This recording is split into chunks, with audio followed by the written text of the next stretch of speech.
The question of how and why the United Nations is the crux of the great conspiracy to destroy the sovereignty of the United States and the enslavement of the American people within a UN one-world dictatorship is a complete and unknown mystery to the vast majority of the American people. The reason for this unawareness of the frightening danger to our country and to the entire free world is simple. The masterminds behind this great conspiracy have absolute control of all of our mass communications media, especially television, the radio, the press, and Hollywood. We all know that our State Department, the Pentagon, and the White House have brazenly proclaimed that they have the right and the power to manage the news, to tell us not the truth, but what they want us to believe. They have seized that power on orders from their masters of the great conspiracy. And the objective is to brainwash the people into accepting the phony peace bait to transform the United States into an enslaved unit of the United Nations one world government. First of all, bear in mind that the so-called UN police action in Korea, fought by the United States, in which 150,000 of our sons were murdered and maimed, was part of the plot, just as the undeclared by Congress war in Vietnam, in which our sons are dying, is part of the plot, just as the plot against Rhodesia and South Africa, in which our sons will be dying, is part of the UN plot. However, the vitally important thing for all Americans, all you mothers of the boys who died in Korea and are now dying in Vietnam, to know is that our so-called leaders in Washington, whom we elected to safeguard our nation and our Constitution, are the betrayers, and that behind them are a comparatively small group of men whose sole objective is to enslave the whole world of humanity in their satanic plot of one world government. Now, in order to give you a very clear picture of this satanic plot, I will go back to its beginning, clear back in the middle of the 18th century, and name the men who put that plot into action, and then bring you down to the present, today's status of that plot. Now, as a matter of further intelligence, a term used by the FBI, let me clarify the meaning of the expression, "He is a liberal."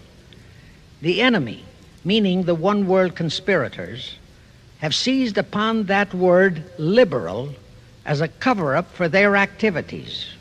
It sounds so innocent and so humanitarian to be liberal. We'll make sure that the person who calls himself a liberal or is described as a liberal is not in truth a red. Now then, this satanic plot was launched back in the 1760s when it first came into existence under the name of the Illuminati. This Illuminati was organized by one Adam Weishaupt, born a Jew, who was converted to Catholicism and became a Catholic priest, and then, at the behest of the then newly organized House of Rothschild, defected and organized the Illuminati. Naturally, the Rothschilds financed that operation. And every war since then, beginning with the French Revolution, has been promoted by the Illuminati, operating under various names and guises. I say under various names and guises because after the Illuminati was exposed and became too notorious, Weishaupt and his co-conspirators began to operate under various other names. In the United States, immediately after World War I, they set up what they called the Council on Foreign Relations, commonly referred to as the CFR. And this CFR is actually the Illuminati in the United States. And its hierarchy, the masterminds in control of the CFR, to a very great extent are the descendants of the original Illuminati conspirators. But to conceal that fact, Most of them changed their original family names to American-sounding names. For example, the true name of the Dillons, Clarence and Douglas Dillon, once Secretary of the U.S. Treasury Department, is Lepowski. I'll come back to all this later. There is a similar establishment of the Illuminati in England, operating under the name of the British Institute of International Affairs. There are similar secret Illuminati organizations in France, Germany, and other nations operating under different names. And all these organizations, including the CFR, continuously set up numerous subsidiary or front organizations that are infiltrated into every phase of the various nations' affairs. But at all times, the operations of these organizations were and are masterminded and controlled by the internationalist bankers, who in turn were and are controlled by the Rothschilds. The details of how they accomplished the setting up of the CFR in the United States, as also in the other nations, are far too voluminous to be described in this dissertation. But you can find it complete in News Bulletin number 122, entitled UN is Spawn of the Illuminati, and News Bulletin number 123, entitled CFR Completely Unmasked as Illuminati. Both are published by the Cinema Educational Guild, Post Office Box 46205, Hollywood, California. You can get them for 50 cents per copy by writing to that address. Those news bulletins reveal the names of the original founders of the Illuminati and the Americanized names of their descendants in the present CFR. Now I'll go back to the activities of the original Illuminati conspirators. As revealed in News Bulletin number 122, one branch of the Rothschild family had financed Napoleon. Another branch of the Rothschilds, both branches the real masterminds of the Illuminati, financed Britain, Germany, and the other nations in the Napoleonic Wars. Immediately after the Napoleonic Wars, the Illuminati assumed that all the nations were so destitute and so weary of wars that they'd be glad for any solution.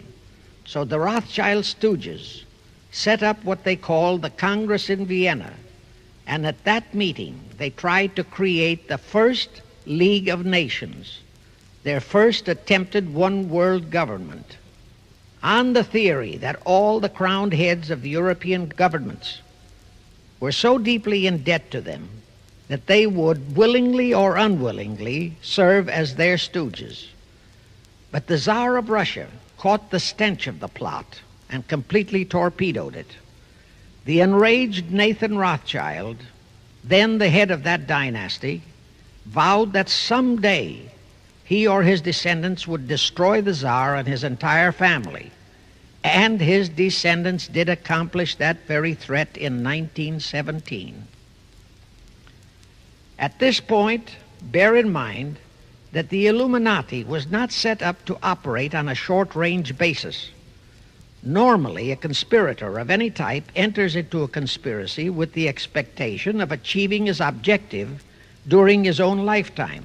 But that was not the case with the Illuminati.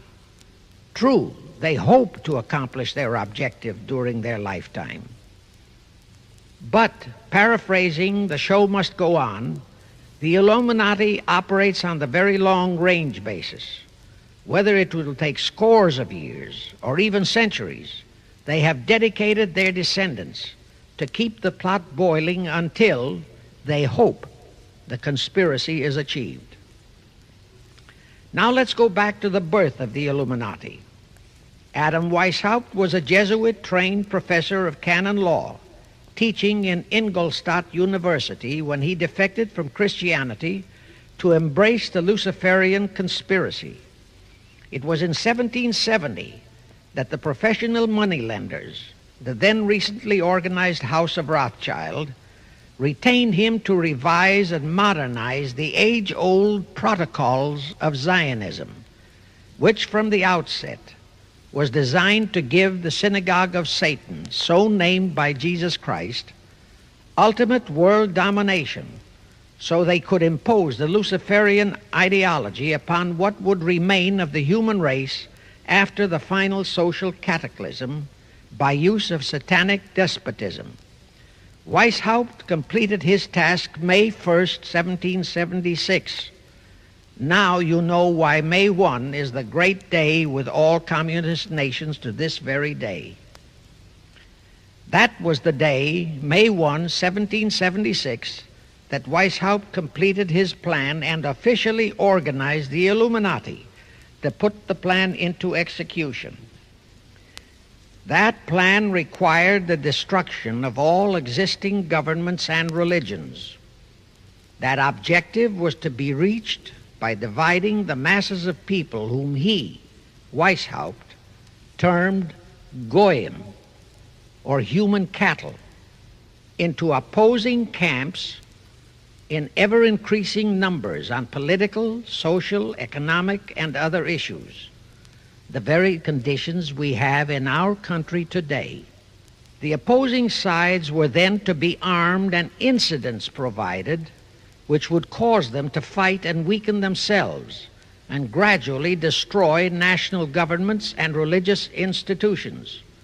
Again, I say, the very conditions in the world today. And at this point, let me stress a prime feature of the Illuminati plans. When and if their blueprint for world control, the protocols of the elders of Zion, is discovered and exposed, they would wipe all the Jews off the face of the earth in order to divert suspicions from themselves.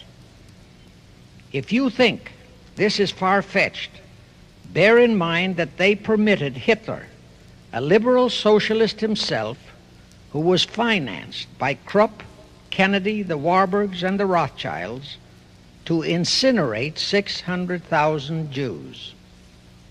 Now, just why did the conspirators choose the word Illuminati for their satanic organization? Weishaupt himself said that the word is derived from Lucifer and means holders of the light, using the lie that his objective was to bring about a one-world government to enable those with mental ability to govern the world and prevent all wars in the future. In short, using the word peace on earth as his bait, exactly as that same bait, peace, was used by the 1945 conspirators to foist the United Nations on us. Weishaupt, financed, I repeat, by the Rothschilds, recruited some 2,000 paid followers. These included the most intelligent men in the fields of arts and letters, education, the sciences, finance, and industry. He then established lodges of the Grand Orient, Masonic lodges, to be their secret headquarters. And I again repeat that in all of this he was acting under orders from the House of Rothschild. The main features of the Weishaupt plan of operation required his Illuminati to do the following things to help them to accomplish their purpose. Number one, use monetary and sex bribery to obtain control of men already in high places in the various levels of all governments and other fields of endeavor. Once influential persons had fallen for the lies, deceits, and temptations of the Illuminati, they were to be held in bondage by application of political and other forms of blackmail, threats of financial ruin, public exposure and physical harm, even death, to themselves and loved members of their families. Do you realize how many present top officials in our federal government in Washington are controlled in just that way by the CFR? Do you realize how many homosexuals in our State Department, the Pentagon, all federal agencies, even in the White House, are controlled that way? Number two, Illuminati on the faculties of colleges and universities were to cultivate students possessing exceptional mental ability belonging to well-bred families with international leanings and recommend them for special training in internationalism. Such training was to be provided by granting scholarships to those selected by the Illuminists. That gives you an idea what a Rhodes Scholarship means. It means indoctrination into accepting the idea that only a one-world government can put an end to recurring wars and strife. That's how the United Nations was sold to the American people. One of the most notable Rhodes Scholars we have in our country is Senator William J. Fulbright, sometimes referred to as Half-Bright. His entire voting record spells Illuminati. All such scholars were to be first persuaded and then convinced that men of special talent and brains have the right to rule those less gifted on the ground that the masses don't know what is best for them physically, mentally, and spiritually. In addition to the Rhodes and similar scholarships, today there are 3 special Illuminati schools located in Gordonstown in Scotland, Salem in Germany, and Anavrita in Greece. These 3 are known ones, but there are others that are kept under cover. Prince Philip, the husband of Britain's Queen Elizabeth, was educated at Gordonstown at the instigation of Lord Louis Mountbatten, his uncle, a Rothschild relative, who became Britain's admiral of the fleet after World War II ended. Number 3, all influential people trapped into coming under the control of the Illuminati, plus the students who had been specially educated and trained, were to be used as agents and placed behind the scenes of all governments as experts and specialists, so they would advise the top executives to adopt policies which would, in the long run, serve the secret plans of the Illuminati one-world conspiracy and bring about the destruction of the governments and religions they were elected or appointed to serve. Do you know how many such men operate in our government at this very time? Rusk, McNamara, Hubert Humphrey, Fulbright, Kuchel, and go on and on and on.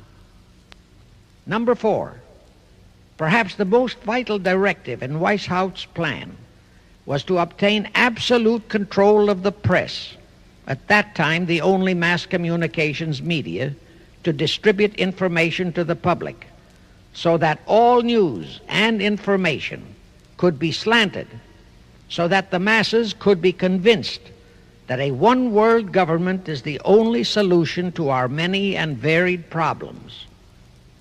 Now do you know who owns and controls our mass communications media? I'll tell you, practically all the movie lots in Hollywood is owned by the Lehmans, Kuhn Loeb and Company, Goldman Sachs, and other internationalist bankers. All the national radio and TV channels in the nation are owned and controlled by those same internationalist bankers. The same is true of every chain of metropolitan newspapers and magazines, also of the press wire services, such as Associated Press, United Press International, etc. The supposed heads of all those media are merely the fronts for the internationalist bankers, who in turn compose the hierarchy of the CFR, today's Illuminati in America. Now can you understand why the Pentagon's press agent Sylvester so brazenly proclaimed that the government has the right to lie to the people? What he really meant was that our CFR-controlled government had the power to lie to and be believed by the brainwashed American people. And let's again go back to the first days of the Illuminati. Because Britain and France were the 2 greatest world powers in the late years of the 18th century, Weishaupt ordered the Illuminati to foment the colonial wars, including our Revolutionary War, to weaken the British Empire and organize the French Revolution to destroy the French Empire. He scheduled the French Revolution to start in 1789. However, in 1784, a true act of God placed the Bavarian government in possession of evidence which proved the existence of the Illuminati, and that evidence could have saved France if they, the French government, hadn't refused to believe it. Here is how that act of God happened. It was in 1874 that Weishaupt issued his orders for the French Revolution. A German writer named Zwack put it into book form. It contained the entire Illuminati story and Weishaupt's plans. A copy of this book was sent to the Illuminists in France, headed by Robespierre, whom Weishaupt had delegated to foment the French Revolution. The courier was struck and killed by lightning as he rode through Ralston on his way from Frankfurt to Paris. The police found the subversive documents on his body and turned them over to the proper authorities. After careful study of the plot, the Bavarian government ordered the police to raid Weishaupt's newly organized lodges of the Grand Orient and the homes of his most influential associates. All additional evidence thus discovered convinced the authorities the documents were genuine copies of the conspiracy by which the Illuminati planned to use wars and revolutions to bring about the establishment of a one-world government, the powers of which they, headed by the Rothschilds, intended to usurp as soon as it was established, exactly in line with the United Nations plot of today. In 1785, the Bavarian government outlawed the Illuminati and closed the lodges of the Grand Orient.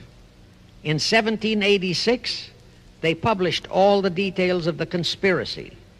The English title of that publication is The Original Writings of the Order and Sect of the Illuminati. Copies of the entire conspiracy were sent to all the heads of church and state in Europe. But the power of the Illuminati, which was actually the power of the Rothschilds, was so great that this warning was ignored. Nevertheless, Illuminati became a dirty word, and it went underground.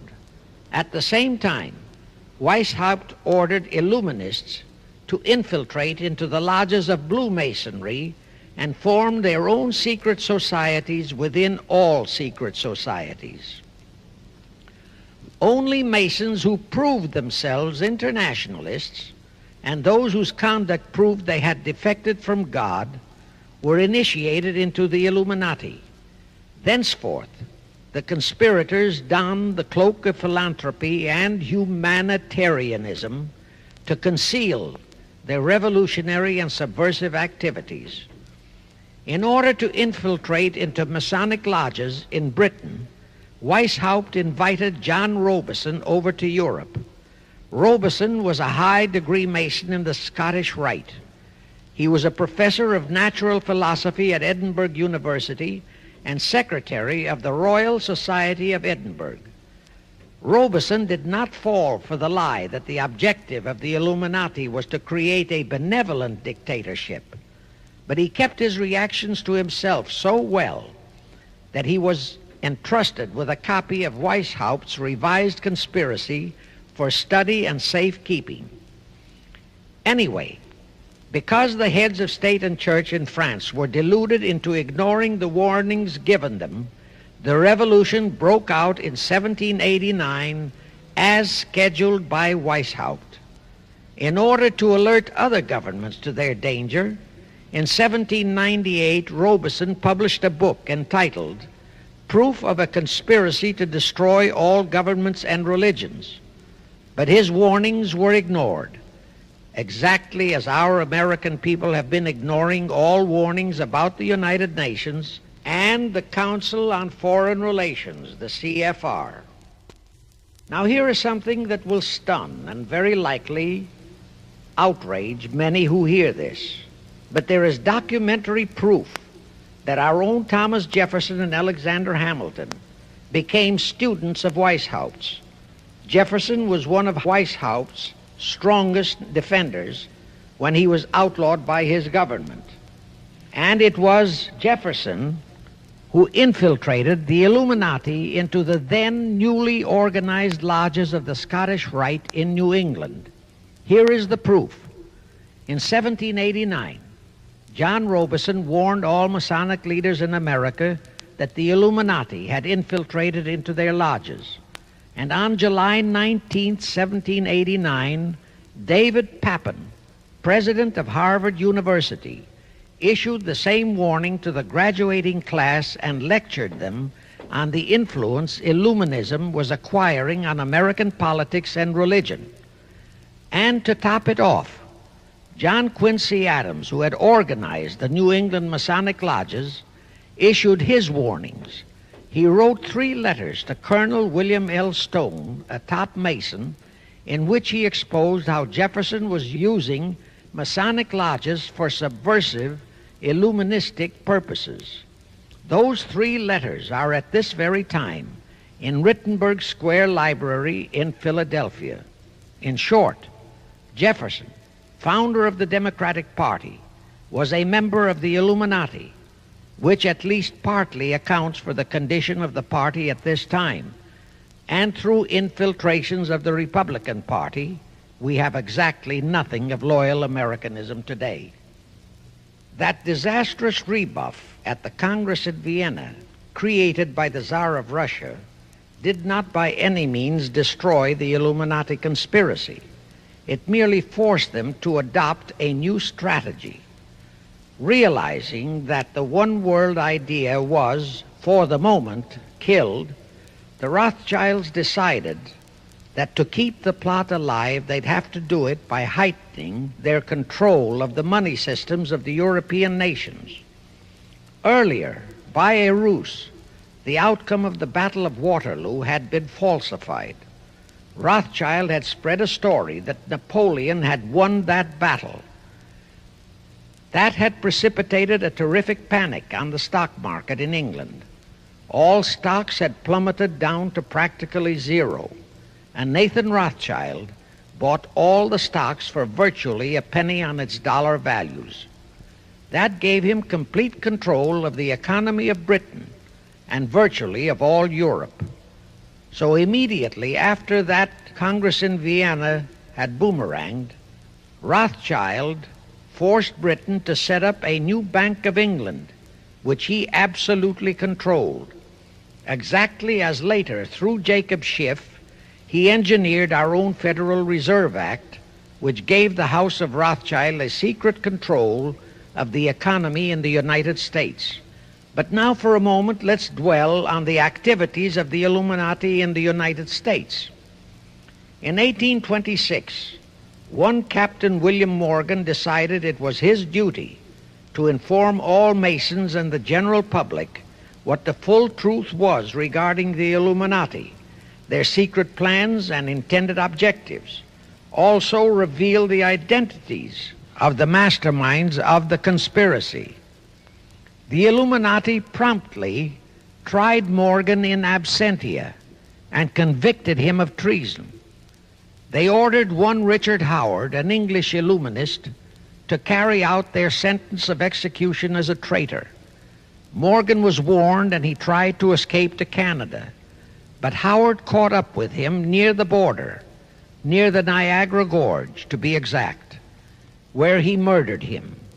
This was verified in a sworn statement made in New York by one Avery Allen to the effect that he heard Howard render his report of the execution to a meeting of Knights Templars in St. John's Hall, New York. He also told how arrangements had been made to ship Howard back to England. That Allen affidavit is on record in New York City archives. Very few Masons and very few of the general public know that general disapproval over that incident of murder caused approximately half of all the Masons in the northern jurisdiction of the United States to secede. Copies of the minutes of the meeting held to discuss that matter are still in existence in safe hands, and that all that secrecy emphasizes the power of the masterminds of the Illuminati to prevent such terrible events of history from being taught in our schools. In the early 1850s, the Illuminati held a secret meeting in New York, which was addressed by a British Illuminist named Wright. Those in attendance were told that the Illuminati was organizing to unite the nihilist and atheist groups with all other subversive groups into an international to be known as communists. That was when the word communist first came into being, and it was intended to be the supreme weapon and scare word to terrify the whole world and drive the terrorized peoples into the Illuminati one world scheme. This scheme, communism, was to be used to enable the Illuminati to foment future wars and revolutions. Clinton Roosevelt, a direct ancestor of Franklin Roosevelt, Horace Greeley and Charles Dana, foremost newspaper publishers of that time, were appointed to head a committee to raise funds for the new venture. Of course, most of the funds were provided by the Rothschilds. And this fund was used to finance Karl Marx and Engels when they wrote Das Kapital and the Communist Manifesto in Soho, England. And this clearly reveals that communism is not a so-called ideology, but a secret weapon, a bogeyman word to serve the purpose of the Illuminati. Weishaupt died in 1830, but prior to his death he prepared a revised version of the age-old conspiracy, the Illuminati, which under various aliases was to organize, finance, direct, and control all international organizations and groups by working their agents into executive positions at the top. In the United States, we have Woodrow Wilson, Franklin Roosevelt, Jack Kennedy, Johnson, Rusk, McNamara, Fulbright, etc. as prime examples. In addition, while Karl Marx was writing the Communist Manifesto under the direction of one group of Illuminists, Professor Karl Ritter of Frankfurt University was writing the antithesis under direction of another group. The idea was that those who direct the overall conspiracy could use the differences in those two so-called ideologies to enable them to divide larger and larger members of the human race into opposing camps so that they could be armed and then brainwashed into fighting and destroying each other, and particularly to destroy all political and religious institutions. The work Ritter started was continued after his death and completed by the German so-called philosopher Friedrich Wilhelm Nietzsche, who founded Nietzscheism. This Nietzscheism was later developed into fascism and then into Nazism and was used to foment World Wars I and II. In 1834, the Italian revolutionary leader Giuseppe Mazzini was selected by the Illuminati to direct their revolutionary program throughout the world. He served in that capacity until he died in 1872. But some years before he died, Mazzini had enticed an American general named Albert Pike into the Illuminati. Pike was fascinated by the idea of a one-world government, and ultimately he became the head of this Luciferian conspiracy. Between 1859 and 1871, he, Pike, worked out a military blueprint for 3 world wars and various revolutions throughout the world, which he considered would forward the conspiracy to its final stage in the 20th century. Again, I remind that these conspirators were never concerned with immediate success. They always operated on a long-range view. Pike did most of his work in his home in Little Rock, Arkansas. But a few years later, when the Illuminati's lodges of the Grand Orient became suspect and repudiated because of Mazzini's revolutionary activities in Europe, Pike organized what he called the New and Reformed Palladian Rite. He set up 3 Supreme Councils, one in Charleston, South Carolina, one in Rome, Italy, and the third in Berlin, Germany. He had Mazzini establish 23 subordinate councils in strategic locations throughout the world. These have been the secret headquarters of the world revolutionary movement ever since. Long before Marconi invented radio, the scientists in the Illuminati had found the means for Pike and the heads of his councils to communicate secretly. It was the discovery of that secret that enabled intelligence officers to understand how apparently unrelated incidents, one such as the assassination of an Austrian prince at Sarajevo, took place simultaneously throughout the world, which developed into a war or a revolution. Pike's plan was as simple as it has proved effective. It called for communism, Nazism, political Zionism, and other international movements be organized and used to foment 3 global world wars and at least 2 major revolutions. The First World War was to be fought so as to enable the Illuminati to destroy Tsarism in Russia, as vowed by Rothschild after the Tsar had torpedoed his scheme at the Congress in Vienna, and to transform Russia into a stronghold of atheistic communism. The differences stirred up by agents of the Illuminati between the British and German empires were to be used to foment this war. After the war would be ended, communism was to be built up and used to destroy other governments and weaken religions.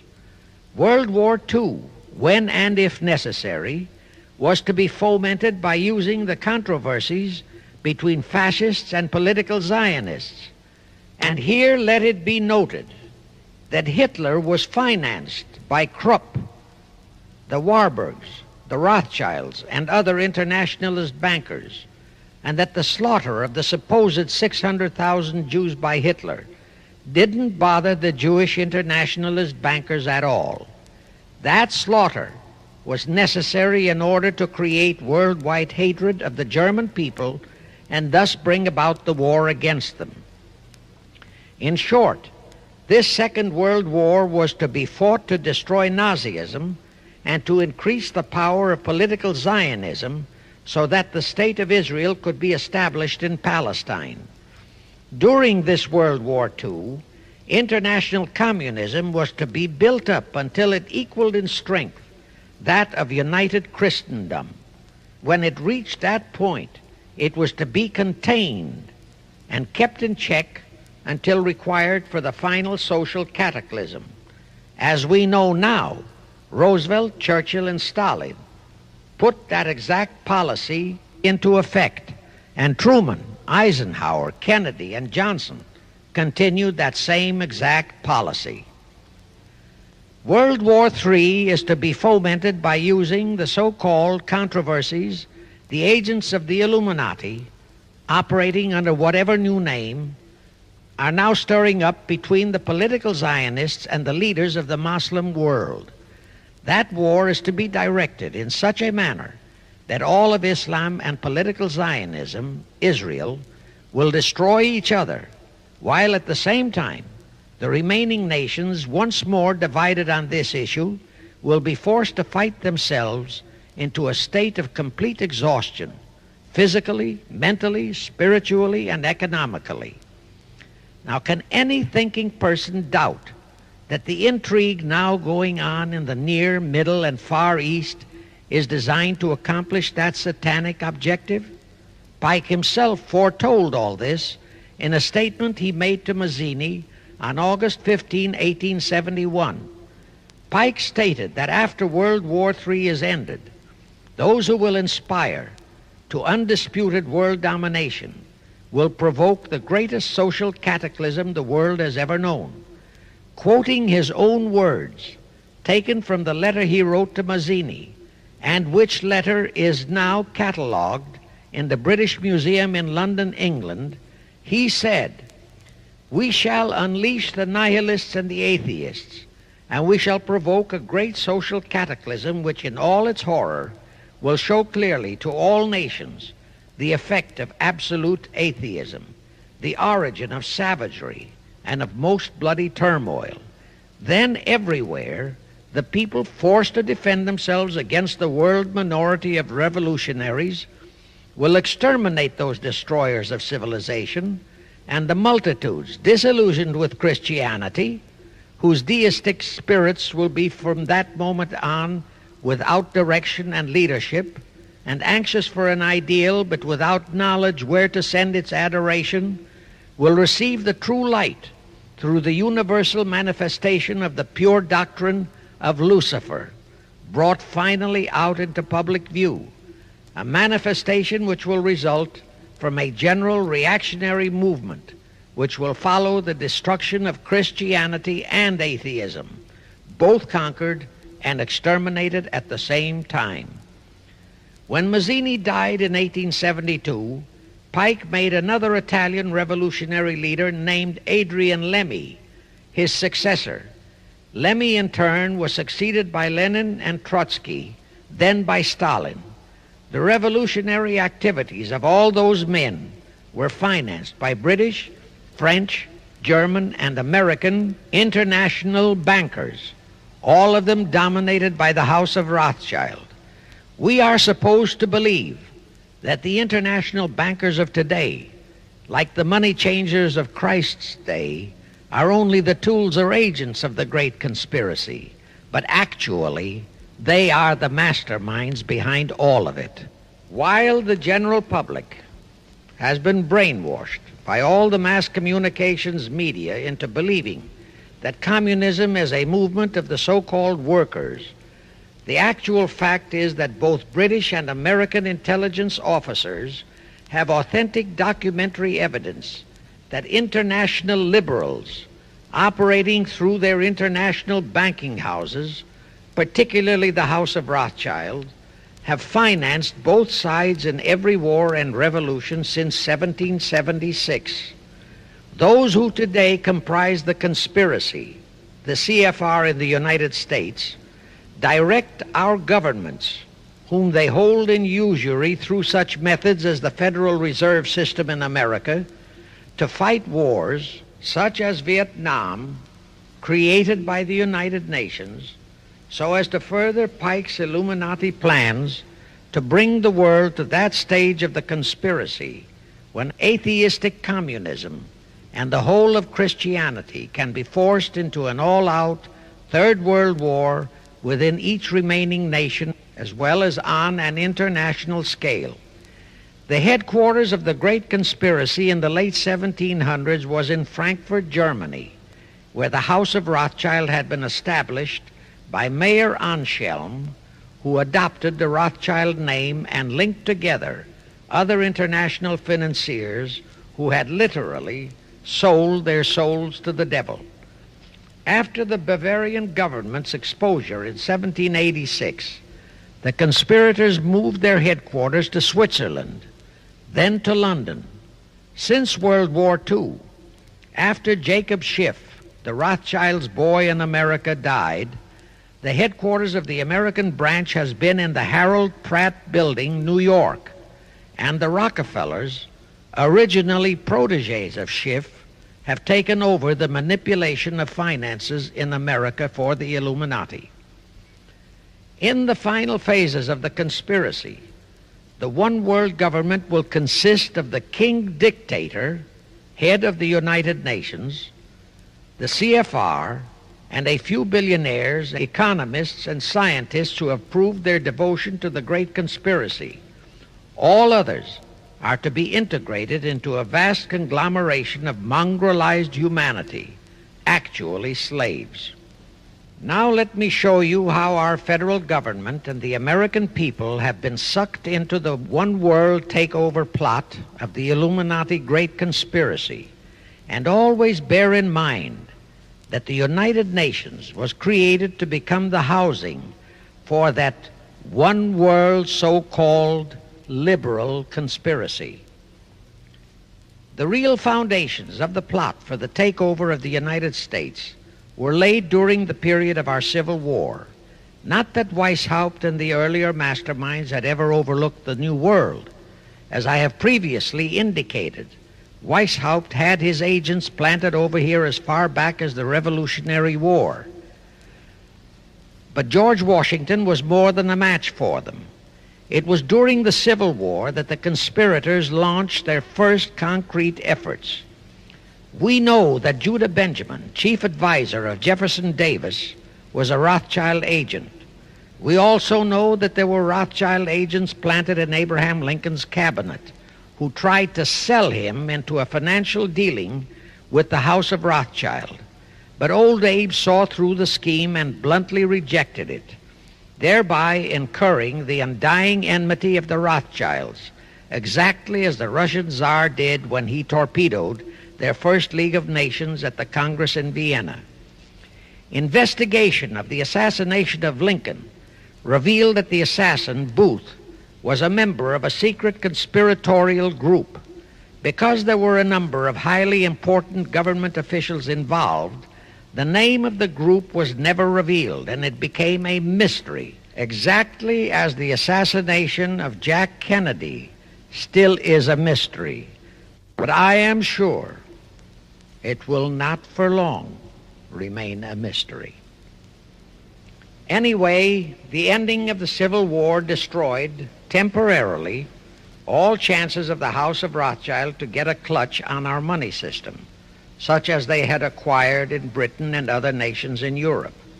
I say temporarily because the Rothschilds and the masterminds of the conspiracy never quit. So they had to start from scratch, but they lost no time in getting started. Shortly after the Civil War, a young immigrant who called himself Jacob Schiff arrived in New York. Jacob was a young man with a mission for the House of Rothschild. Jacob was the son of a rabbi, born in one of Rothschild's houses in Frankfurt, Germany. I won't go deeply into his background. The important point is that Rothschild recognized in him not only a potential money wizard, but more important, he also saw the latent Machiavellian qualities in Jacob that could, as it did, make him an invaluable functionary in the great one-world conspiracy. After a comparatively brief training period in the Rothschilds' London bank, Jacob left for America with instructions to buy into a banking house, which was to be the springboard to acquire control of the money system of the United States. Actually, Jacob came here to carry out 4 specific assignments. Number 1, and most important, was to acquire control of America's money system. Number 2, find desirable men who, for a price, would be willing to serve as stooges for the great conspiracy and promote them into high places in our federal government, our Congress, in the U.S. Supreme Court, and all federal agencies. Number 3, create minority group strife throughout the nations, particularly between whites and blacks. Number 4, create a movement to destroy religion in the United States, but Christianity to be the chief target. Earlier, I stated that Jacob Schiff came to America with orders by Rothschild to carry out 4 specific directives.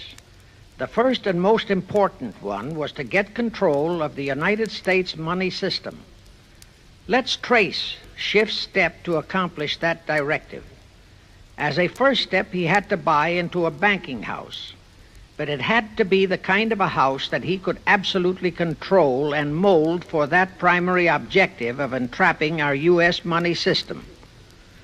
After carefully scouting around, Jacob bought a partnership in a firm that called itself Kuhn and Loeb.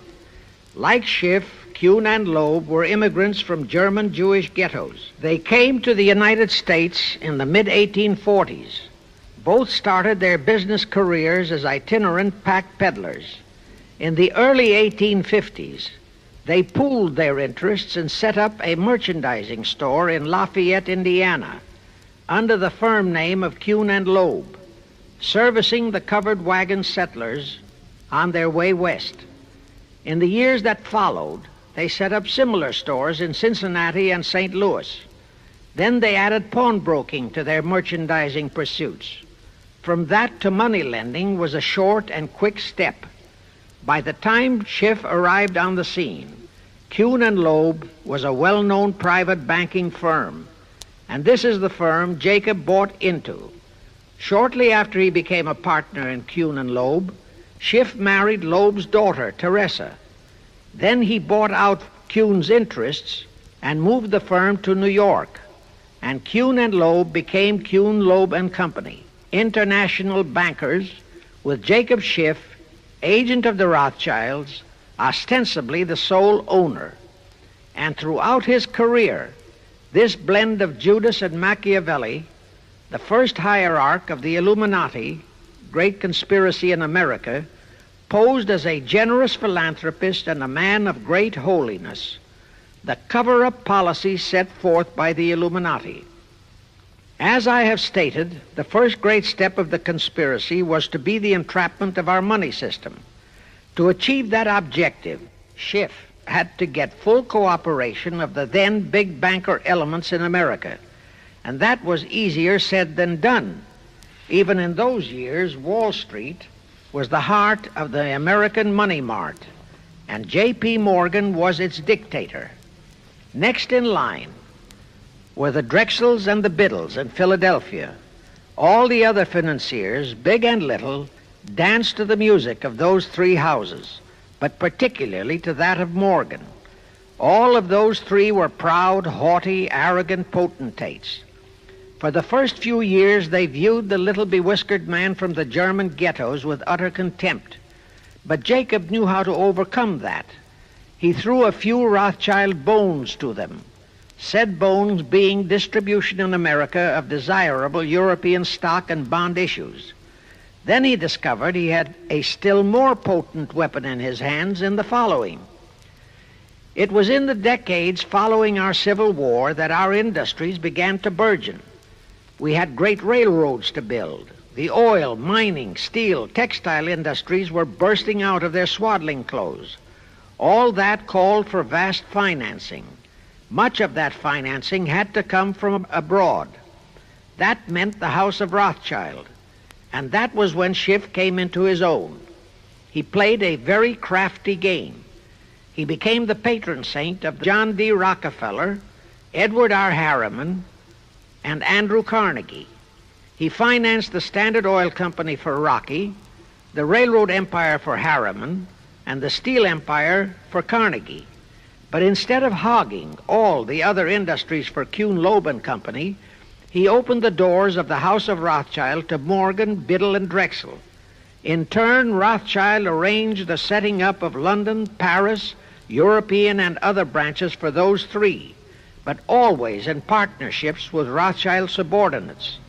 And Rothschild made it very clear to all those men that Schiff was to be the boss in New York. Thus, at the turn of the century, Schiff had a tight control of the entire banking fraternity on Wall Street, which by then, with Schiff's help, included Lehman Brothers, Goldman Sachs, and other internationalist banks, headed by men chosen by the Rothschilds. In short, that meant control of the nation's money powers, and he was then ready for the giant step, the entrapment of our national money system. Now, under our Constitution, all control of our money system is vested solely in our Congress. Schiff's next important step was to seduce our Congress to betray that constitutional edict by surrendering that control to the hierarchy of the Illuminati's great conspiracy. In order to legalize that surrender and thus make the people powerless to resist it, it would be necessary to have Congress enact special legislation. To accomplish that, Schiff would have to infiltrate stooges into both houses of Congress, stooges powerful enough to railroad Congress into passing such legislation. Equally, or even more important, he would have to plant a stooge in the White House, a president without integrity and without scruples, who would sign that legislation into law. To accomplish that, he had to get control of either the Republican or the Democratic Party. The Democratic Party was the more vulnerable. It was the hungrier of the two parties. Except for Grover Cleveland, the Democrats had been unable to land one of their men in the White House since before the Civil War. There were two reasons for that. Number one, poverty of the party. Number two, there were considerably more Republican-minded voters than Democrats. The poverty matter was not a great problem, but the voter problem was a different story. But as I previously said, Schiff was a smart cookie. Here is the atrocious and murderous method he employed to solve that voter problem. His solution emphasizes how very little the Jewish internationalist bankers care about their own racial brethren, as you shall see. Suddenly, around 1890, there broke out a nationwide series of pogroms in Russia. Many, many thousands of innocent Jews, men, women, and children, were slaughtered by the Cossacks and other peasants. Similar pogroms with similar slaughter of innocent Jews broke out in Poland, Romania, and Bulgaria. All those pogroms were fomented by Rothschild agents. As a result, Jewish terrified refugees from all those nations swarmed into the United States, and that continued throughout the next 2 or 3 decades because the pogroms were continuous through all those years. All those refugees were aided by self-styled humanitarian committees set up by Schiff, the Rothschilds, and all the Rothschild affiliates. In the main, the refugees streamed into New York, but the Schiff-Rothschild humanitarian committees found ways to shuffle many of them into other large cities, such as Chicago, Boston, Philadelphia, Detroit, Los Angeles, etc. All of them were quickly transformed into naturalized citizens and educated to register as Democrats. Thus, all of that so-called minority group became solid Democratic voter blocs in their communities, all controlled and maneuvered by their so-called benefactors. And shortly after the turn of the century, they became vital factors in the political life of our nation. That was one of the methods Schiff employed to plant men like Nelson Aldrich in our Senate and Woodrow Wilson in the White House. At this point, let me remind you of another of the important jobs that was assigned to Schiff when he was dispatched to America. I refer to the job of destroying the unity of the American people by creating minority group and racial strife. By the pogrom-driven Jewish refugees into America, Schiff was creating one ready-made minority group for that purpose. But the Jewish people as a whole, made fearful by the pogroms, could not be depended upon to create the violence necessary to destroy the unity of the American people. But right within America, there was an already made-to-order, although as yet a sleeping minority group, the Negroes, who could be sparked into so-called demonstrations, rioting, looting, murder, and every other type of lawlessness. All that was necessary was to incite and arouse them. Together, those two minority groups, properly maneuvered, could be used to create exactly the kind of strife in America the Illuminati would need to accomplish their objective. Thus, at the same time that Schiff and his co-conspirators were laying their plans for the entrapment of our money system, they were also perfecting plans to hit the unsuspecting American people with an explosive and terrifying racial upheaval that would tear the people into hate fractions and create chaos throughout the nation, especially on all college and university campuses. all protected by Earl Warren decisions and our so-called leaders in Washington. Of course, perfecting those plans required time and infinitely patient organizing. Now, to remove all doubts, I'll take a few moments to give you documentary proof of this racial strife plot. First of all, they had to create leaderships and organizations to draw in millions of dupes, both Jewish and Negroes, who would do the demonstrating and commit the rioting, looting, and lawlessness. So in 1909, Schiff, the Laymans, and other conspirators organized and set up the National Association for the Advancement of the Colored People, known as the NAACP. The presidents, directors, and legal counsels of the NAACP were always white men, Jews appointed by Schiff. And this is the case to this very day. Then, in 1913, the Schiff Group organized the Anti-Defamation League of the B'nai B'rith, commonly known as the ADL, to serve as the Gestapo and hatchet man outfit for the entire Great Conspiracy. Today, this sinister ADL maintains over 2,000 agencies in all parts of the country, and they advise and completely control every action of the NAACP, CORE, of the Urban League, of all the other so-called Negro civil rights organizations throughout the nation, including such leaders as Martin Lucifer King, Stokely Carmichael, Bayard Rustin, and others of that ilk. In addition, the ADL acquired absolute control of the advertising budgets of many department stores, hotel chains, and TV and radio industrialist sponsors, also advertising agencies, in order to control practically all the mass communications media and force every loyal newspaper to slant and falsify the news, and to further incite and at the same time create sympathy for the lawlessness and violence of the Negro mobs. Here is documentary proof of the beginning of their deliberate plot to foment the Negroes into all their lawlessness. Around 1910, one Israel Zangwill wrote a play entitled The Melting Pot. It was sheer propaganda to incite the Negroes and Jews, because the play purportedly visualized how the American people were discriminating against and persecuting Jews and Negroes. At that time, nobody seemed to realize that it was a propaganda play. It was that cleverly written. The propaganda was well wrapped up in the truly great entertainment in the play, and it was a big Broadway hit. Now, in those years, the legendary Diamond Jim Brady used to throw a banquet at the famous Delmonico restaurant in New York after the opening performance of a popular play.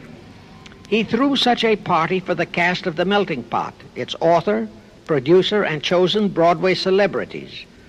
By then, I'd already made a personal mark on the Broadway theater and was invited to that party. There I met George Bernard Shaw and a Jewish writer named Israel Cohen. Zangwill, Shaw, and Cohen were the triumvirate who created the Fabian Society in England and had worked closely with a Frankfurt Jew named Mordecai, who had changed his name to Karl Marx.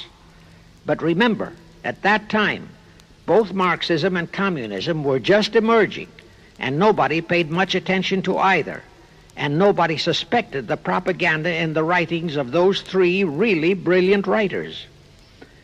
At that banquet, Israel Cohen told me he was then engaged in writing a book which was to be a follow-up on Zangwill's The Melting Pot. The title of his book was to be A Racial Program for the 20th Century. At that time, I was completely absorbed by my work as a playwright, and significant as that title was, its real objective never dawned on me, nor was I interested in reading the book. But it suddenly hit me with the force of a hydrogen bomb when I received a newspaper clipping of an item published by the Washington, D.C. Evening Star in May 1957. That item was a verbatim reprint of the following excerpt in Israel Cohen's book, A Racial Program for the 20th Century, and it reads, as I quote, "We must realize that our party's most powerful weapon is racial tension.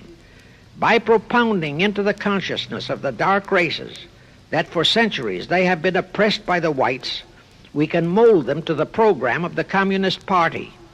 In America, we will aim for subtle victory.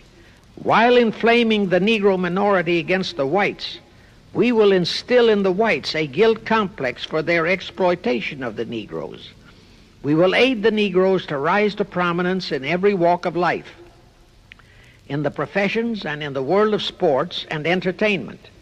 With this prestige, the Negro will be able to intermarry with the whites and begin a process which will deliver America to our cause." That same excerpt was entered into the Congressional Record of June 7, 1957 by Representative Thomas G. Abernathy. Thus the authenticity of that passage in Cohen's book was fully established. But the one question that remained in my mind was whether it represented the official policy or plot of the Communist Party or just a personal expression of Cohen himself. Hence I sought more proof, and I found it. In an official pamphlet published in 1935 by the New York Communist Party's official Workers' Library Publishers. That pamphlet was entitled, "The Negroes in a Soviet America." It urged the Negroes to rise up, form a Soviet state in the South, and apply for admission to the Soviet Union. It contained a firm pledge that the revolt would be supported by all American Reds and all so-called liberals. On page 38, it promised that a Soviet government would confer greater benefits to Negroes than to whites.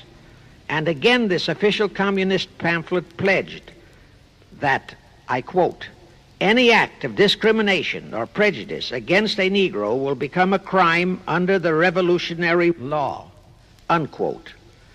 That statement proved that the excerpt in Israel Cohen's book, published in 1913, was an official edict of the Communist Party and directly in line with the Illuminati blueprint for world revolution issued by Weishaupt and later by Albert Pike.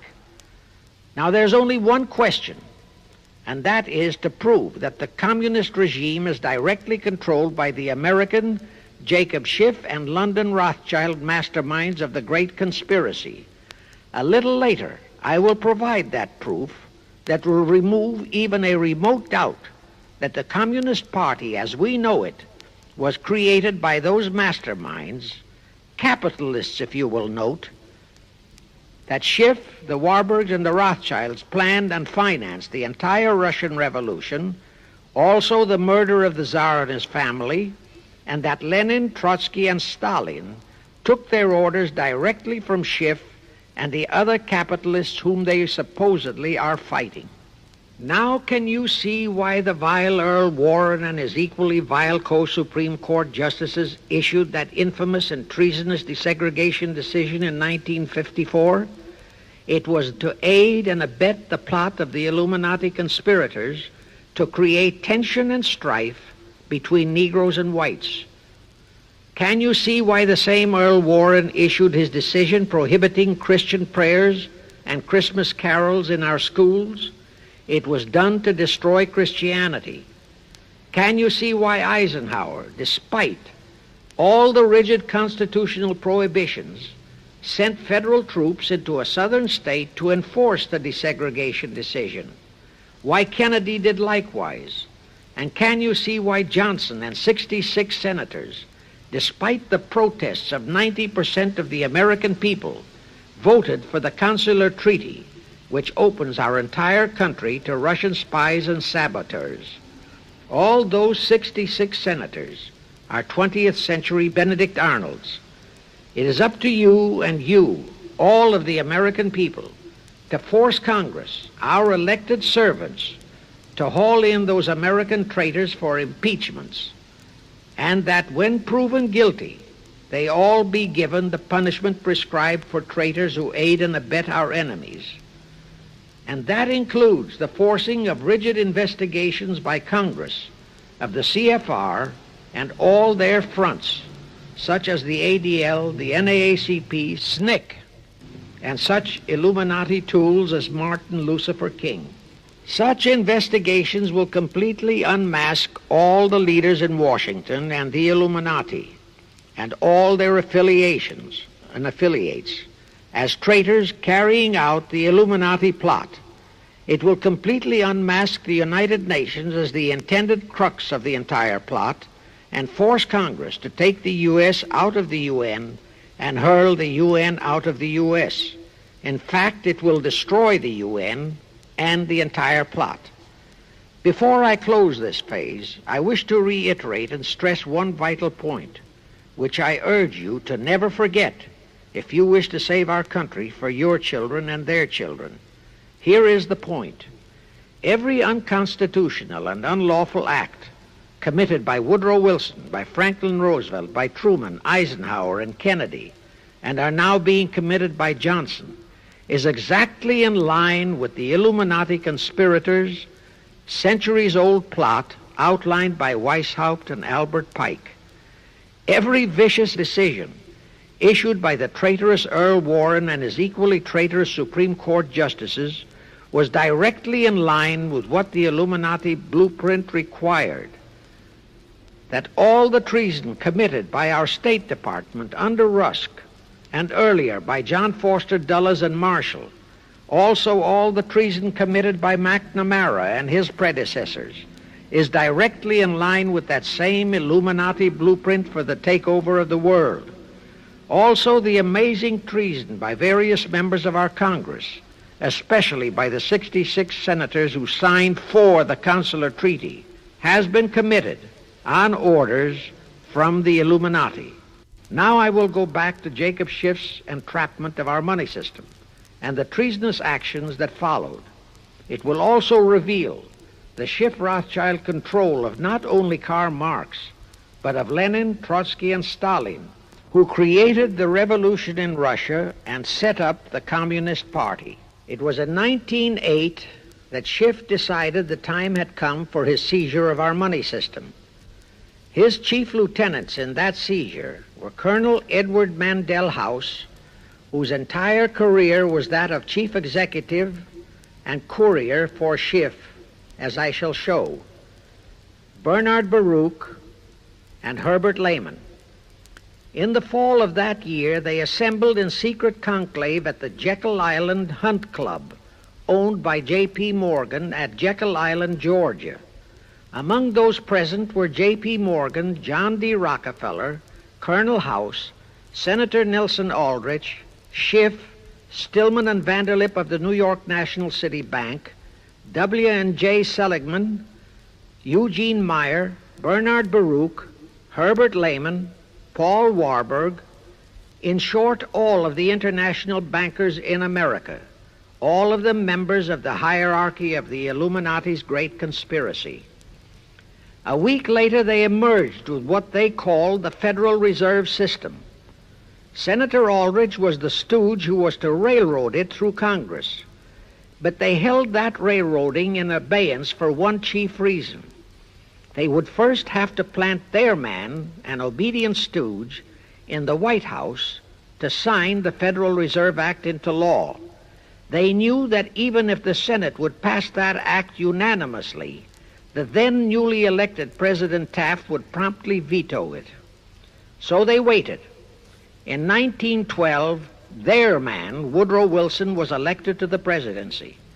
Immediately after Wilson was inaugurated, Senator Aldrich railroaded the Federal Reserve Act through both houses of Congress, and Wilson promptly signed it, and the Federal Reserve Act became law.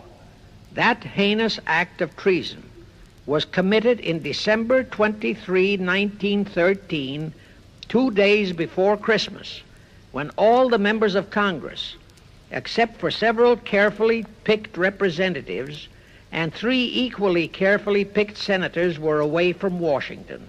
How heinously treasonous was that act? I'll tell you. Our founding fathers knew full well the power of money. They knew that whoever had that power held the destiny of our nation in his hands.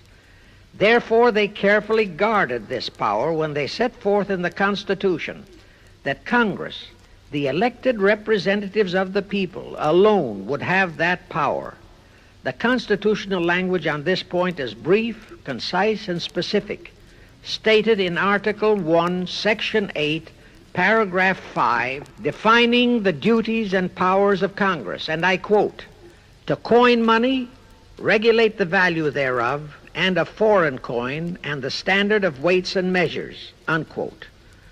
But on that tragic, unforgettable day of infamy, December 23, 1913, the men we sent to Washington to safeguard our interests, the representatives and senators and Woodrow Wilson, delivered the destiny of our nation into the hands of two aliens from Eastern Europe, Jacob Schiff and Paul Warburg.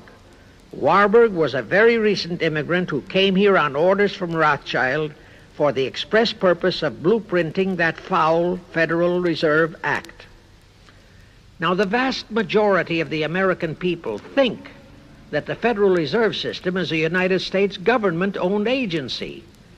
That is positively false. All of the stock of the Federal Reserve banks is owned by the member banks, and the heads of the member banks are all members of the hierarchy of the great Illuminati conspiracy known today as the CFR. The details of that act of treason in which many traitorous so-called Americans participated are far too long for this recording, but all those details are available in a book entitled The Federal Reserve Conspiracy, written by Eustace Mullins. In that book, Mullins tells the entire horrifying story and backs it up with unquestionable documentations. Aside from it being a truly fascinating and shocking story of that great betrayal, every American should read it as a matter of vital intelligence for the time when the whole American people will finally come awake and smash the entire conspiracy. And with God's help, that awakening will surely come. You can get a copy of that book from the publishers, the Christian Educational Association, 530 Chestnut Street, Union, New Jersey. Now, if you think that those aliens and their by accident of birth American co-conspirators would be content with just the control of our money system, you're in for another very sad shock. The Federal Reserve System gave the conspirators complete control of our money system, but it in no way touched the earnings of the people, because the Constitution positively forbids what is now known as the 20% withholding tax. But the Illuminati blueprint for one world enslavement called for the confiscation of all private property and control of individual earning powers. This, and Karl Marx stressed that feature in his blueprint, had to be accomplished by a progressive graduated income tax. As I stated, such a tax could not lawfully be imposed upon the American people. It is succinctly and expressly forbidden by our Constitution. Thus, only an amendment to the Constitution could give the federal government such confiscatory powers. Well, that too was not an insurmountable problem for our Machiavellian plotters. The same elected leaders in both houses of Congress and the same Mr. Woodrow Wilson, who signed the infamous Federal Reserve Act into law, amended the Constitution to make the federal income tax, known as the 16th Amendment, a law of the land. Both are illegal under our Constitution. In short, the same traitors signed both betrayals, the Federal Reserve Act and the 16th Amendment, into law. However, it seems that nobody ever realized that the 16th Amendment was set up to rob, and I do mean rob, the people of their earnings via the income tax provision. The plotters didn't fully use that provision until World War II, when that great humanitarian, Franklin Roosevelt, applied a 20% withholding tax on all small wage earners and up to 90% on higher incomes. Oh, of course, he faithfully promised that it would be only for the duration of the war. But what was a promise to such a charlatan who in 1940, when he was running for his third term, kept proclaiming, I say again and again and again that I will never send American boys to fight on foreign soil. Remember? He was proclaiming that even as he was already preparing to plunge us into World War II by enticing the Japanese into that sneak attack on Pearl Harbor to furnish him with his excuse. And before I forget, let me remind you that another charlatan named Woodrow Wilson used exactly that same campaign slogan in 1916. His slogan was, "Re-elect the man who will keep your sons out of the war." Exactly the same formula, exactly the same promises. But wait, as Al Jolson used to say, you ain't heard nothing yet. That 16th Amendment income tax trap was intended to confiscate, rob, the earnings only of the common herd, you and me. It was not intended to even touch the huge incomes of the Illuminati gang, the Rockefellers, the Carnegies, the Lehmans, and all the other conspirators. So together with that 16th Amendment, they created what they called the tax-free foundations. That would enable the conspirators to transform their huge wealth into such so-called foundations and avoid payment of virtually all income taxes. The excuse for it was that the earnings of those tax-free foundations would be devoted to humanitarian philanthropy. So we now have the several Rockefeller foundations, the Carnegie Endowment Fund, the Ford Foundation, the Mellon Foundation, and hundreds of similar tax-free foundations. And what kind of philanthropy do these foundations support? Well, they finance all the civil rights groups that are creating all the chaos and rioting all over the country. They finance the Martin Lucifer Kings. The Ford Foundation finances the Center for the Study of Democratic Institutions in Santa Barbara, commonly referred to as Moscow West, and which is headed by Wonderboy Hutchins, Walter Reuther, Irwin Canham, and others of that ilk. In short, the tax-free foundation financed those who are doing the job for the Illuminati great conspiracy. And what are the hundreds of billions of dollars they confiscate every year from the earnings of the common herd, you and me, used for?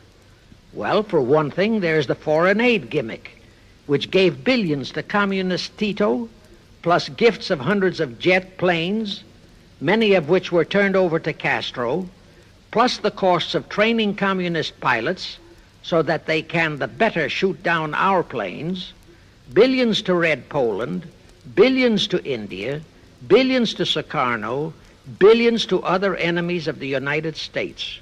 That's what that treasonously railroaded 16th Amendment has done to our nation, to the American people, to you and to me, to your children and their children. Our CFR Illuminati-controlled federal government can grant tax-free status to all foundations and pro-red one-world outfits, such as the Fund for the Republic. But if you, or a patriotic pro-organization, is too outspokenly pro-American, they can terrify and intimidate you by finding a misplaced comma in your income tax report and by threatening you with penalties, fines, and even prison. Future historians will wonder how the American people could have been so naive and stupid as to have permitted such audaciously brazen acts of treason as the Federal Reserve Act and the 16th Amendment. Well, they were not naive and they were not stupid. The answer is they trusted the men they elected to safeguard our country and our people, and they just didn't have even an inkling about either betrayal until after each one had been accomplished. It was the Illuminati-controlled mass communications media that kept and is keeping our people naive and stupid and unaware of the treason being committed. Now the great question is, when will the people wake up and do to our traitors of today what George Washington and our founding fathers would have done to Benedict Arnold? Actually, Benedict Arnold was a petty traitor compared to our present traitors in Washington. Now let's go back to the events that followed the rape of our Constitution by the passage of the Federal Reserve Act of the 16th Amendment. With Wilson completely under their control, the masterminds of the great conspiracy put in motion their next and what they hoped would be their final steps to achieve their one-world government. The first of those steps was to be World War I. Why war? Simple. The only excuse for a one-world government is that it will supposedly ensure peace. The only thing that can make people cry for peace is war. War brings chaos, destruction, exhaustion, to winner as well as to loser. It brings economic ruin to both. Most important, it destroys the flower of the young manhood of both. To the saddened and heartbroken oldsters, the mothers and fathers, who are left with nothing but memories of their beloved sons, peace becomes worth any price. And that is the emotion upon which the conspirators depend for the success of their satanic plot. Throughout the 19th century, from 1814 to 1914, the world as a whole was at peace. Such wars as the Franco-Prussian, our own Civil War, the Russo-Japanese War, were what might be termed local disturbances that did not affect the rest of the world. All the great nations were prosperous, the peoples staunchly nationalistic and fiercely proud of their sovereignties. It was utterly unthinkable that the French and the German peoples would be willing to live under a one-world government, or the Turks and the Russians, or the Chinese and the Japanese. Even more unthinkable that a Kaiser Wilhelm or a Franz Joseph or a Tsar Nicholas or any monarch would willingly and meekly surrender his throne to a one-world government. But bear in mind that the peoples in all nations are the real power, and only one thing, war, could make the peoples yearn and clamor for a peace-ensuring one-world government. But it would have to be a frightful and horribly devastating war. It could not be just a local disturbing war between just two nations. It would have to be a world war. No major nation must be left untouched by the horrors and devastation of such a war. The cry for peace must be made universal. Actually, that was the format set by the Illuminati and Nathan Rothschild at the turn of the 19th century. They first maneuvered all of Europe into the Napoleonic Wars. Then the Congress in Vienna, which they, and particularly Rothschild, planned to transform into a League of Nations, which was to have been the housing for their one-world government, exactly as the present United Nations was set up to be the housing for the forthcoming, God forbid, one-world government. Anyway, that was the format the House of Rothschild and Jacob Schiff decided to employ to achieve their objective in 1914. Of course, they knew that that same format had failed in 1814, but they theorized that was only because the Tsar of Russia had torpedoed that scheme. Well, the present 1914 conspirators would eliminate that 1814 fly in the ointment. They'd make sure that after the New World War, they were conspiring, there'd be no Tsar of Russia around to throw monkey wrenches into the machinery. I won't go into how they accomplished this first step to launch a world war. History records that World War I was precipitated by a trivial incident, the kind of incident both Weishaupt and Albert Pike had incorporated in their blueprints. That incident was the assassination of an Austrian archduke, arranged by the Illuminati masterminds. The war followed. It involved Germany, Austria-Hungary, and their allies, so-called the Axis powers, against France, Britain, and Russia, called the Allies. Only the United States was not involved during the first 2 years. By 1917, the conspirators had achieved their primary objective. All of Europe was in a state of destitution. All the peoples were war-weary and crying for peace. And the outcome, too, was all set. It was to come as soon as the United States would be hurled in on the side of the Allies. And that was all set to happen immediately after Wilson's re-election. After that, there could be only one outcome: complete victory for the Allies. To fully confirm my statement that long before 1917, the conspiracy headed in America by Jacob Schiff had it all set to hurl the United States into that war, I will cite the proof. When Wilson was campaigning for re-election in 1916, his chief appeal was, "Re-elect the man who will keep your sons out of the war." But during that same campaign, the Republican Party publicly charged that Wilson had long committed himself to throw us into the war. They charged that if he would be defeated, he would accomplish that act during his few remaining months in office. But if re-elected, he would hold off until after re-election. But at that time, the American people looked upon Wilson as a God-man. Well, Wilson was re-elected, and as per the schedule of the conspirators, he hurled us into the war in 1917. He used the sinking of the Lusitania as an excuse, a sinking which also was prearranged. Roosevelt, also a God-man in the eyes of the American people, followed the same technique in 1941 when he used the prearranged Pearl Harbor attack as his excuse for hurling us into World War II. Now, exactly as the conspirators planned, victory for the Allies would eliminate all the monarchs of the defeated nations and leave all their peoples leaderless, confused, bewildered, and perfectly conditioned for the one world government the great conspiracy intended would follow. But there still would be an obstacle, the same obstacle that had balked the Illuminati and Rothschild at that Congress in Vienna peace gathering after the Napoleonic Wars. Russia would be on the winning side this time, as it was in 1814. Therefore, the Tsar would be securely on his throne. Here it is pertinent to note that Russia, under the Tsarist regime, had been the one country in which the Illuminati had never made any headway, nor had the Rothschilds ever been able to infiltrate their banking interests. Thus, a winning Tsar would be more difficult than ever to cope with. Even if he could be enticed into a so-called League of Nations, it was a foregone conclusion that he would never, but never go for a one-world government.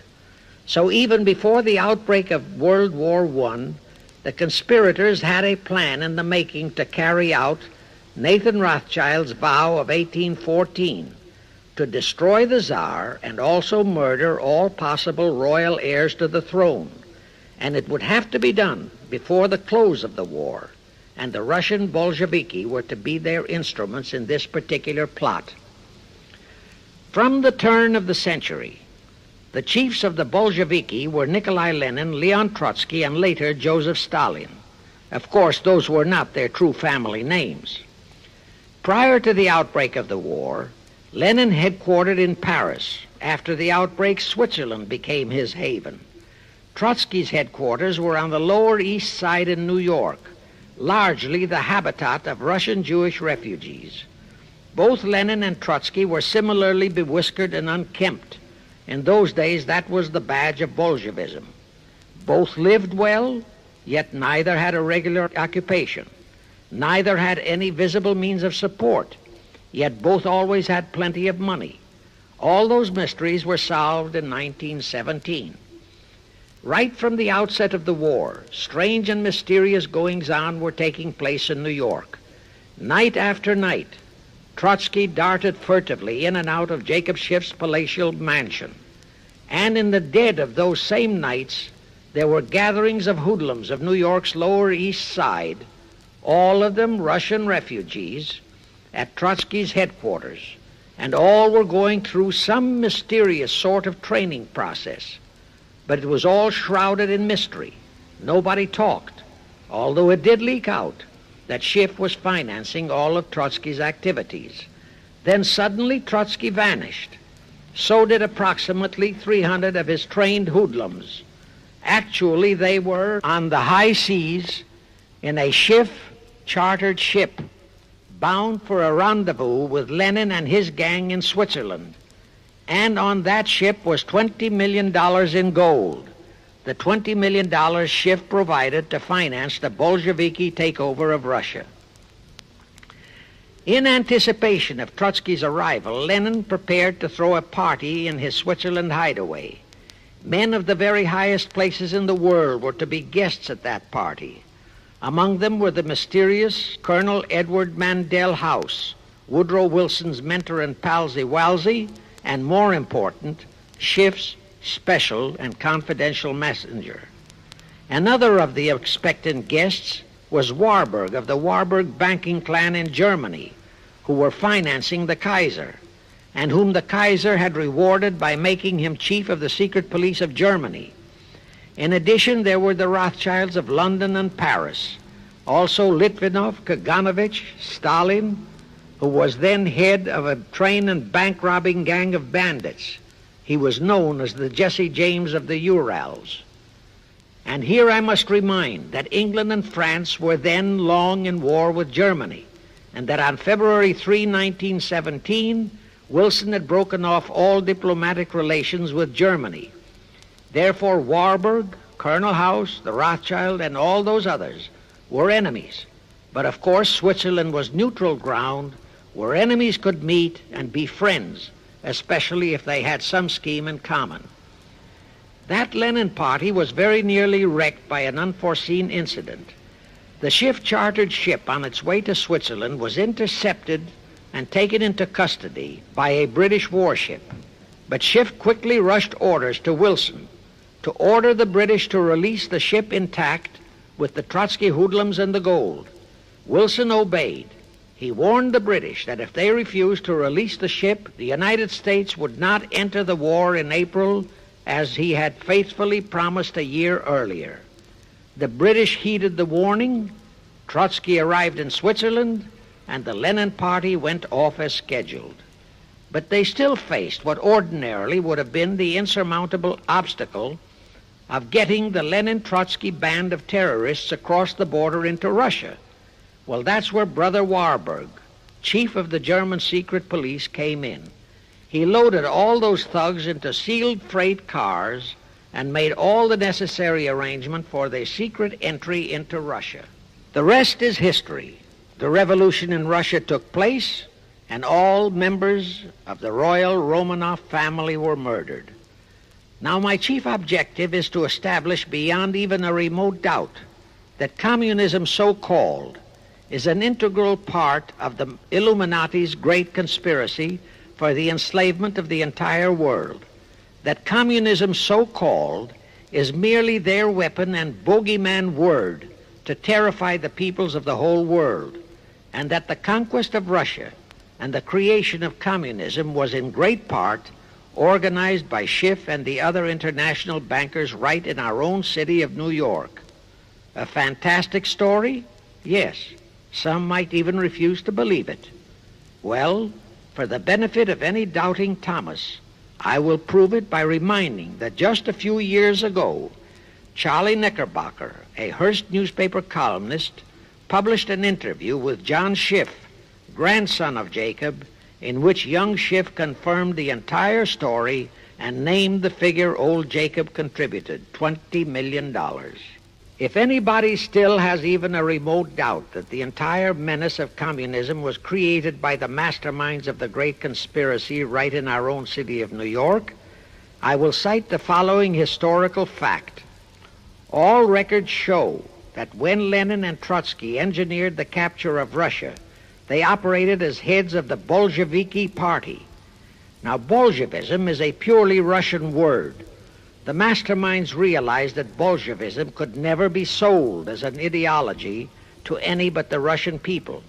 So in April 1918, Jacob Schiff dispatched Colonel House to Moscow with orders to Lenin, Trotsky, and Stalin to change the name of their regime to the Communist Party and to adopt the Karl Marx Manifesto as the constitution of the Communist Party. Lenin, Trotsky, and Stalin obeyed.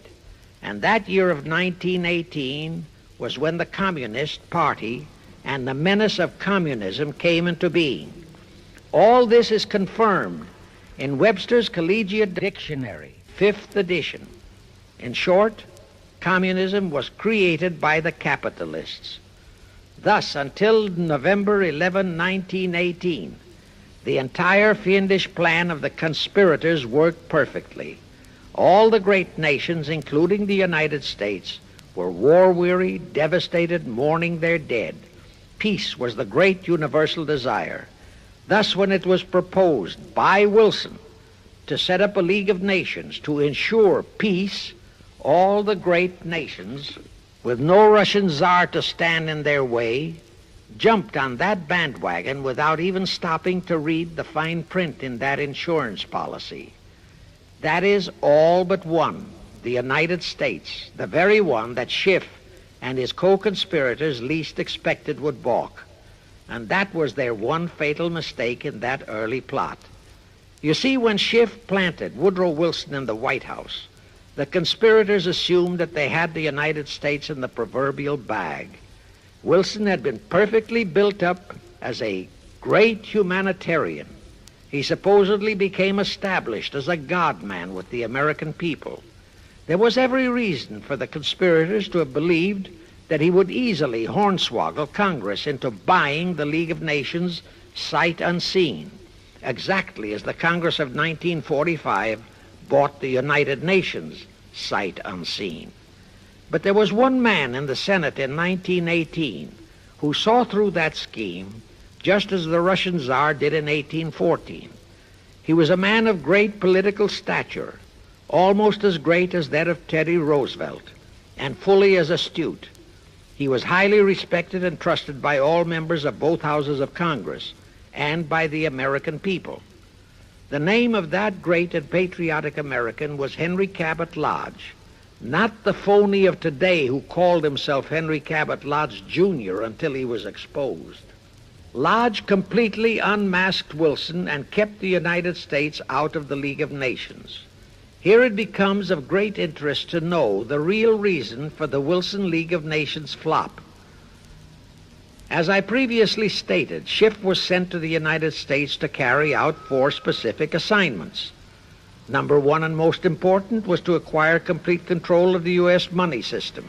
Number 2, as outlined in the original Weishaupt Illuminati blueprint, he was to find the right kind of men to serve as stooges for the great conspiracy and promote them into the highest offices in our federal government, our Congress, our U.S. Supreme Court, and all federal agencies, such as the State Department, the Pentagon, the Treasury Department, etc. Number 3, destroy the unity of the American people by creating minority group strife throughout the nation, especially between the whites and blacks as outlined in Israel Cohen's book. Number 4, create a movement to destroy religion in the United States, with Christianity to be the chief target or victim. In addition, he was strongly reminded of the imperative directive in the Illuminati blueprint to achieve full control of all mass communications media, to be used to brainwash the people into believing and accepting all of the maneuverings of the great conspiracy. Schiff was warned that only control of the press, at that time our only mass communications media, would enable him to destroy the unity of the American people. Now then, Schiff and his co-conspirators did set up the NAACP, the National Association for the Advancement of the Colored People, in 1909. And in 1913, he set up the Anti-Defamation League of the B'nai B'rith. Both were to create the necessary strife. But in the early years, the ADL operated very timidly, perhaps for fear of a pogrom-like action by an aroused and enraged American people. And the NAACP was practically dormant because its white leadership didn't realize that they would have to develop firebrand Negro leaders, such as Martin Lucifer King, for one, to spark the then completely satisfied and contented mass of Negroes. In addition, he, Schiff, was busy developing and infiltrating the stooges to serve in all high places in our Washington government and in the job of acquiring control of our money system and the creation of the 16th Amendment. He also was very busy with the organizing of the plot for the takeover of Russia. In short, he was kept so busy with all those jobs that he completely overlooked the supreme job of acquiring complete control of our mass communications media, That oversight was the direct cause for Wilson's failure to lure the United States into the League of Nations, because when Wilson decided to go to the people to overcome the opposition of the Lodge-controlled Senate, despite his established but phony reputation as a great humanitarian, he found himself faced by a solidly united people and by a loyal press whose only ideology was Americanism and the American way of life. At that time, due to the ineptness and ineffectiveness of both the ADL and the NAACP, there were no organized minority groups, no Negro problems, no so-called anti-Semitic problem to sway the people's thinking. There were no lefts, there were no rights, no prejudices for crafty exploitations. Thus, Wilson's League of Nations appeals fell on deaf ears. That was the end of Woodrow Wilson, the conspirator's great humanitarian. He quickly abandoned his crusade and returned to Washington, where he shortly died an imbecile brought on by syphilis. And that was the end of the League of Nations as a corridor into one world government. Of course, that debacle was a terrible disappointment to the masterminds of the Illuminati conspiracy. But they were not discouraged. As I have previously stressed, this enemy never quits. They simply decided to reorganize and try from scratch again. By this time, Schiff was very old and slow. He knew it. He knew that the conspiracy needed a new, younger, and more active generalship. So, on his orders, Colonel House and Bernard Baruch organized and set up what they called the Council on Foreign Relations, the new name under which the Illuminati would continue to function in the United States. The hierarchy, officers and directors of the CFR, is composed principally of descendants of the original Illuminati, many of whom had abandoned their old family names and acquired new Americanized names. For one example, we have Dillon, who was Secretary of Treasury of the United States, whose original name was Lepowski. Another example is Paley, head of the CBS TV channel, whose true name is Polinsky. The membership of the CFR is approximately 1,000 in number and contains the heads of virtually every industrial empire in America, such as Blau, president of the U.S. Steel Corporation, Rockefeller, king of the oil industry, Henry Ford II, and so on. And, of course, all the international bankers, also the heads of the tax-free foundations, are officers and or active CFR members. In short, all the men who provide the money and the influence to elect the CFR chosen presidents of the United States, congressmen, senators, and who decide the appointments of our various secretaries of state, of the Treasury, of every important federal agency, are members of the CFR, and very obedient members indeed.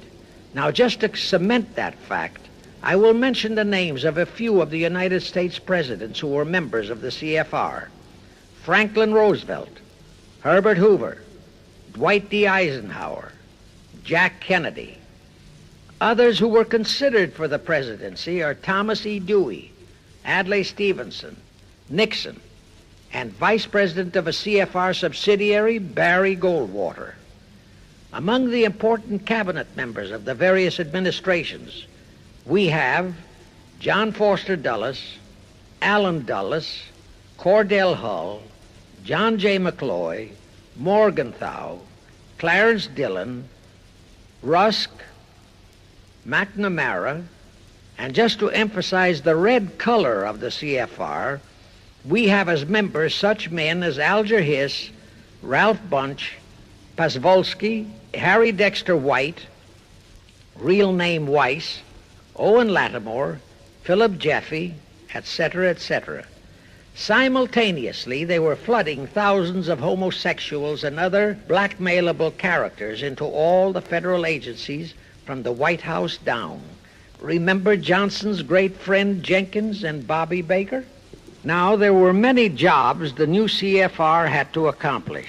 They required much help. So their first job was to set up various subsidiaries to whom they assigned special objectives. I can't name all the subsidiaries in this recording, but the following are a few.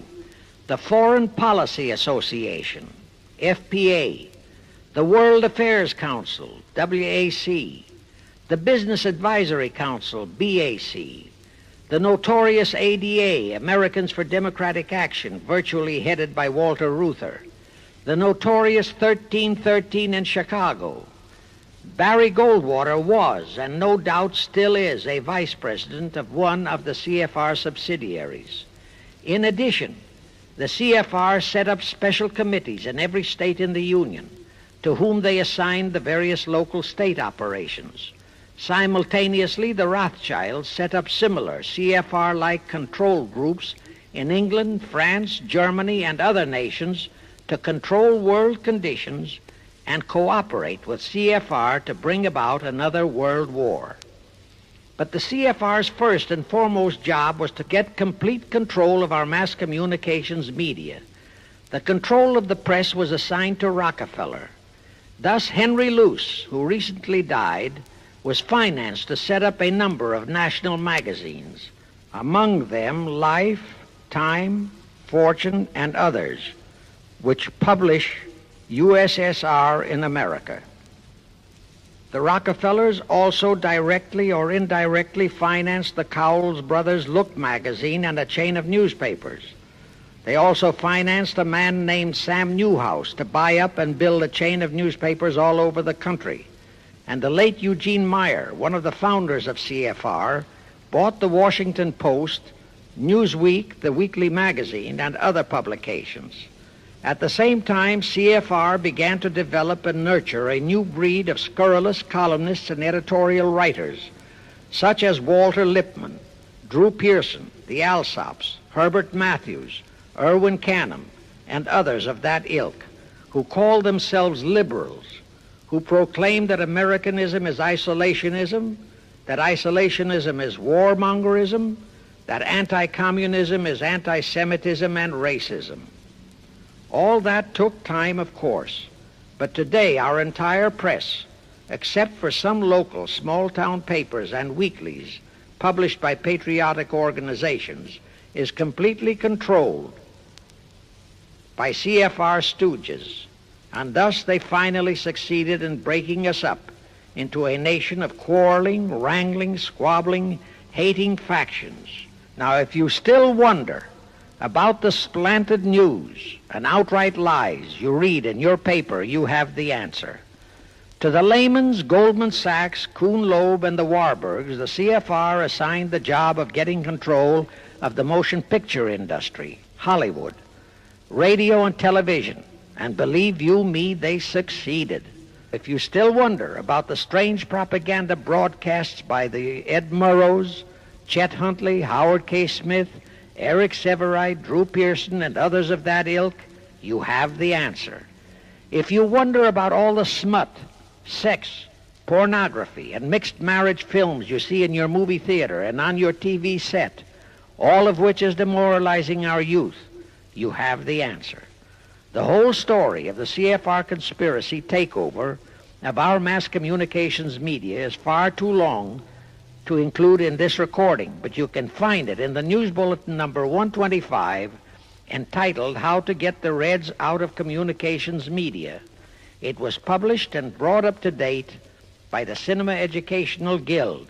It tells in detail how the press, the movies, TV, and radio have been, and still are, used to brainwash the people, to demoralize our youth, and they have been and still are encouraging and creating sympathy for the rioting Negro civil rights lawlessness. You can get a copy of this news bulletin by writing to the Cinema Educational Guild, Post Office Box 46205, Hollywood, California. Now, to refresh your memory, let's go back for a moment. Wilson's flop had torpedoed all chances of transforming that League of Nations into the conspirators' hoped-for one-world government housing. So the Jacob Schiff plot had to be done all over again, and they organized the CFR to do it. We also know how successfully the CFR did that job of brainwashing and destroying the unity of the American people.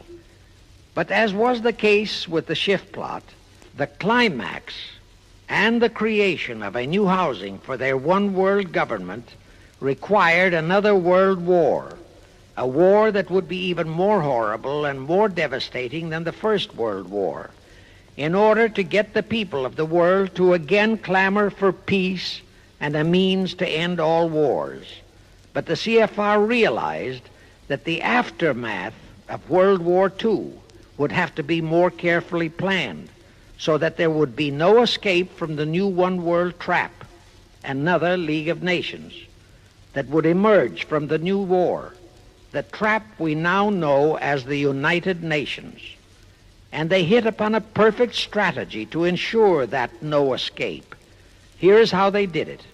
In 1943, in the midst of the war, they prepared the framework for the United Nations, and it was handed over to Roosevelt and our State Department to be given birth by Alger Hiss, Pozwolsky, Dalton Trumbo, and other American traitors, thus making the whole scheme a United States baby.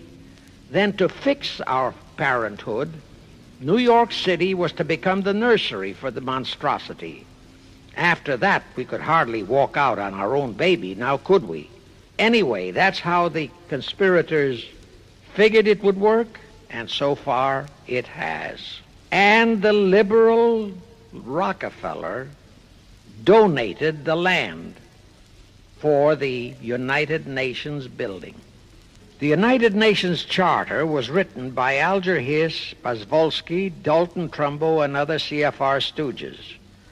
A phony so-called UN conference was set up in San Francisco in 1945.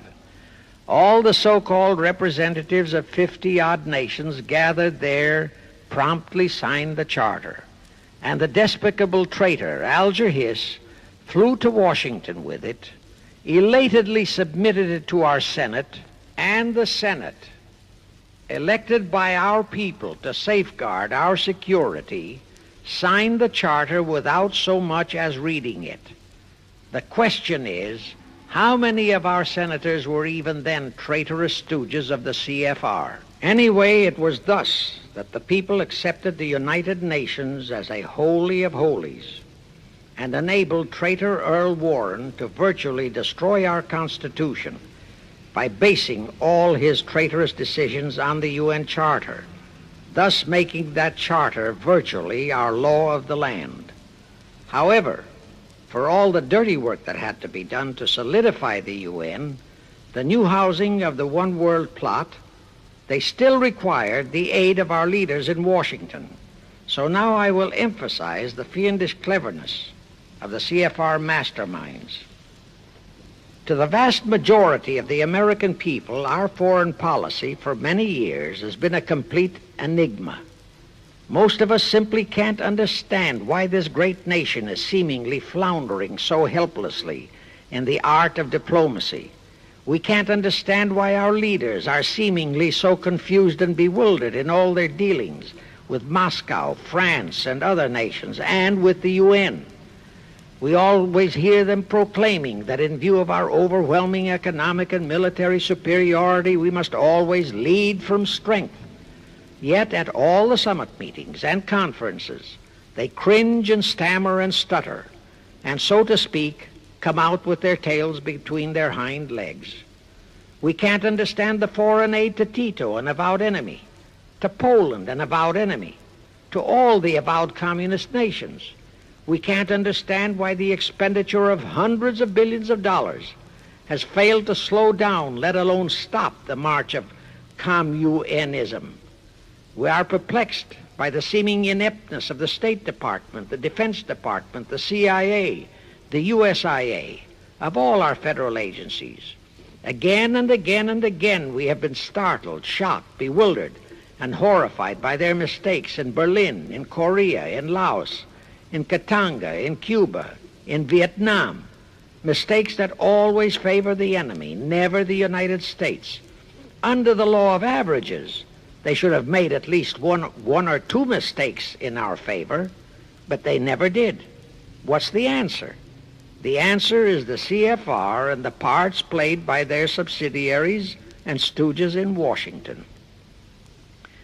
Thus we know that complete control of our foreign relation policy is the key to the success of the entire Illuminati one-world plot. Here is the further proof. Earlier, I fully established that Schiff and his gang had financed the Lenin-Trotsky-Stalin takeover of Russia and fashioned its communist regime into becoming their chief instrument to keep the world in turmoil and to finally terrorize all of us into seeking peace in a UN one-world government. But the conspirators knew that the Moscow gang could not become such an instrument until and unless the whole world would accept the communist regime as the legitimate, de jure government of Russia. Only one thing could accomplish that: recognition by the United States. The conspirators figured that the whole world would follow our lead, and that's when the Wilson flop very nearly wrecked the entire plot. Throughout the following 3 Republican administrations, the CFR pulled every trick in their bag to induce Harding, Coolidge, and Hoover to grant that recognition, but all 3 refused. As a result, in the late 1920s, the Stalin regime was in dire straits. Despite all purges and secret police controls, the Russian people were growing more and more restive.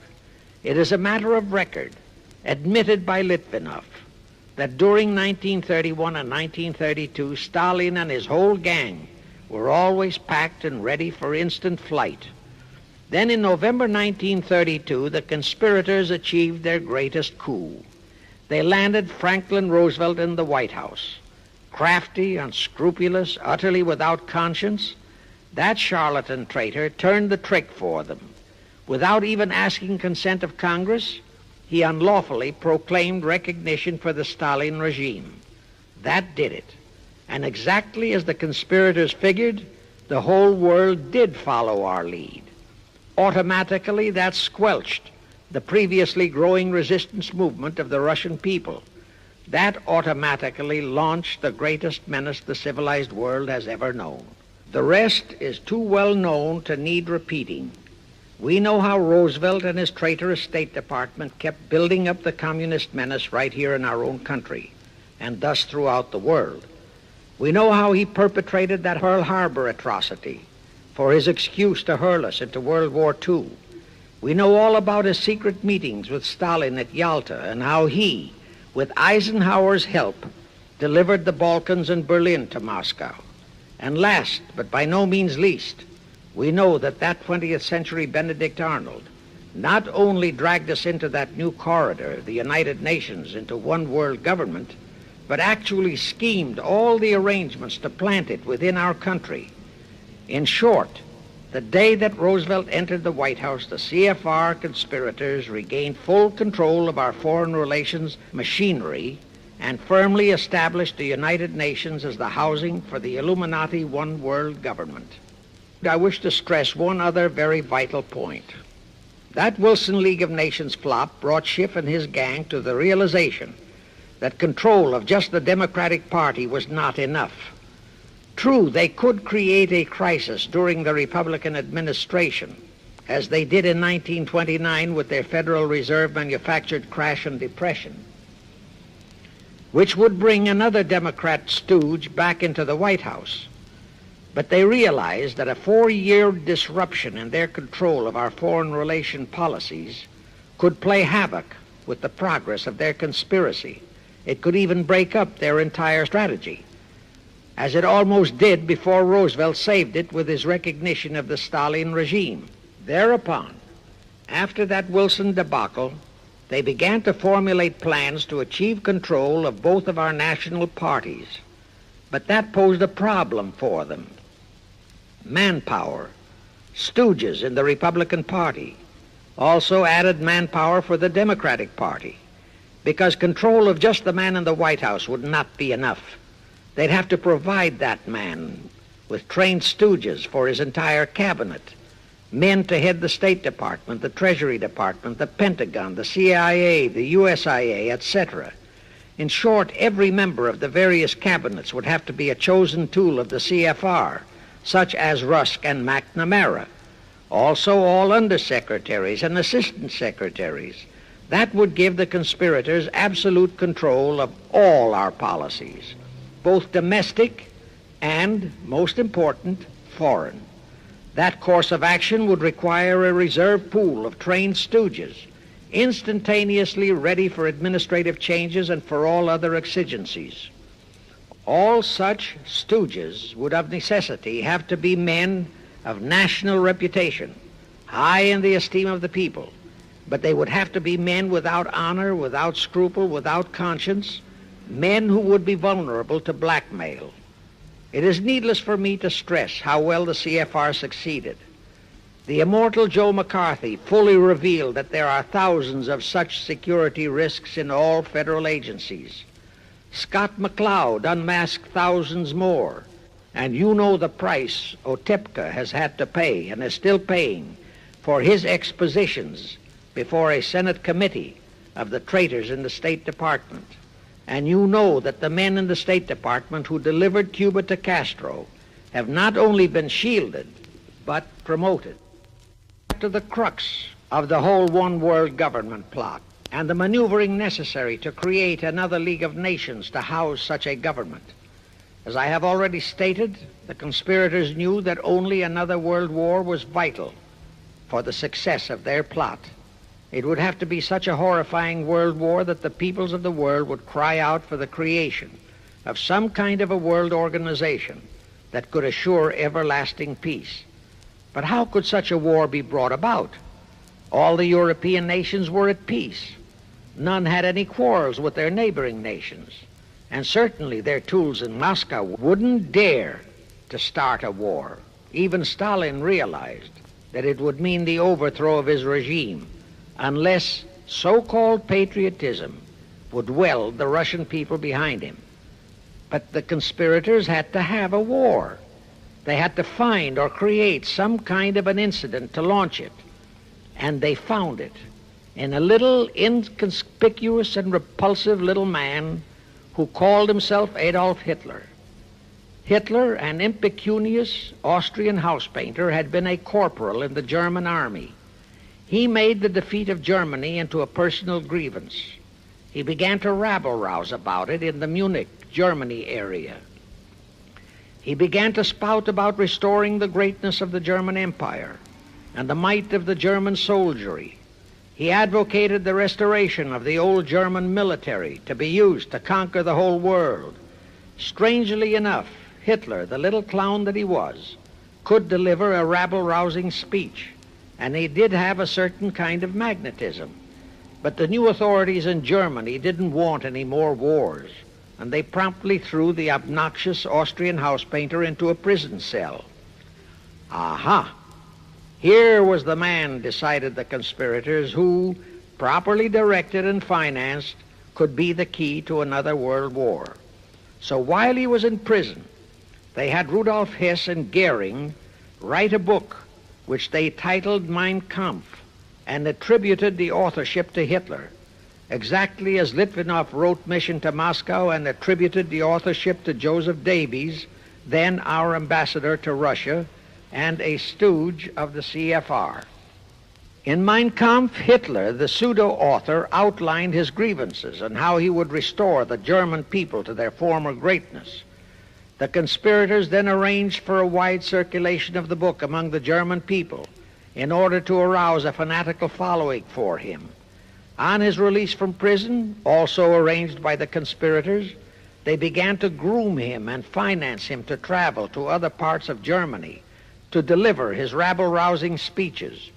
Soon he gathered a growing following among other veterans of the war, and that soon spread to the masses, who began to see in him a savior for their beloved Germany. Then came his leadership of what he called his Brown Shirt Army and the March on Berlin.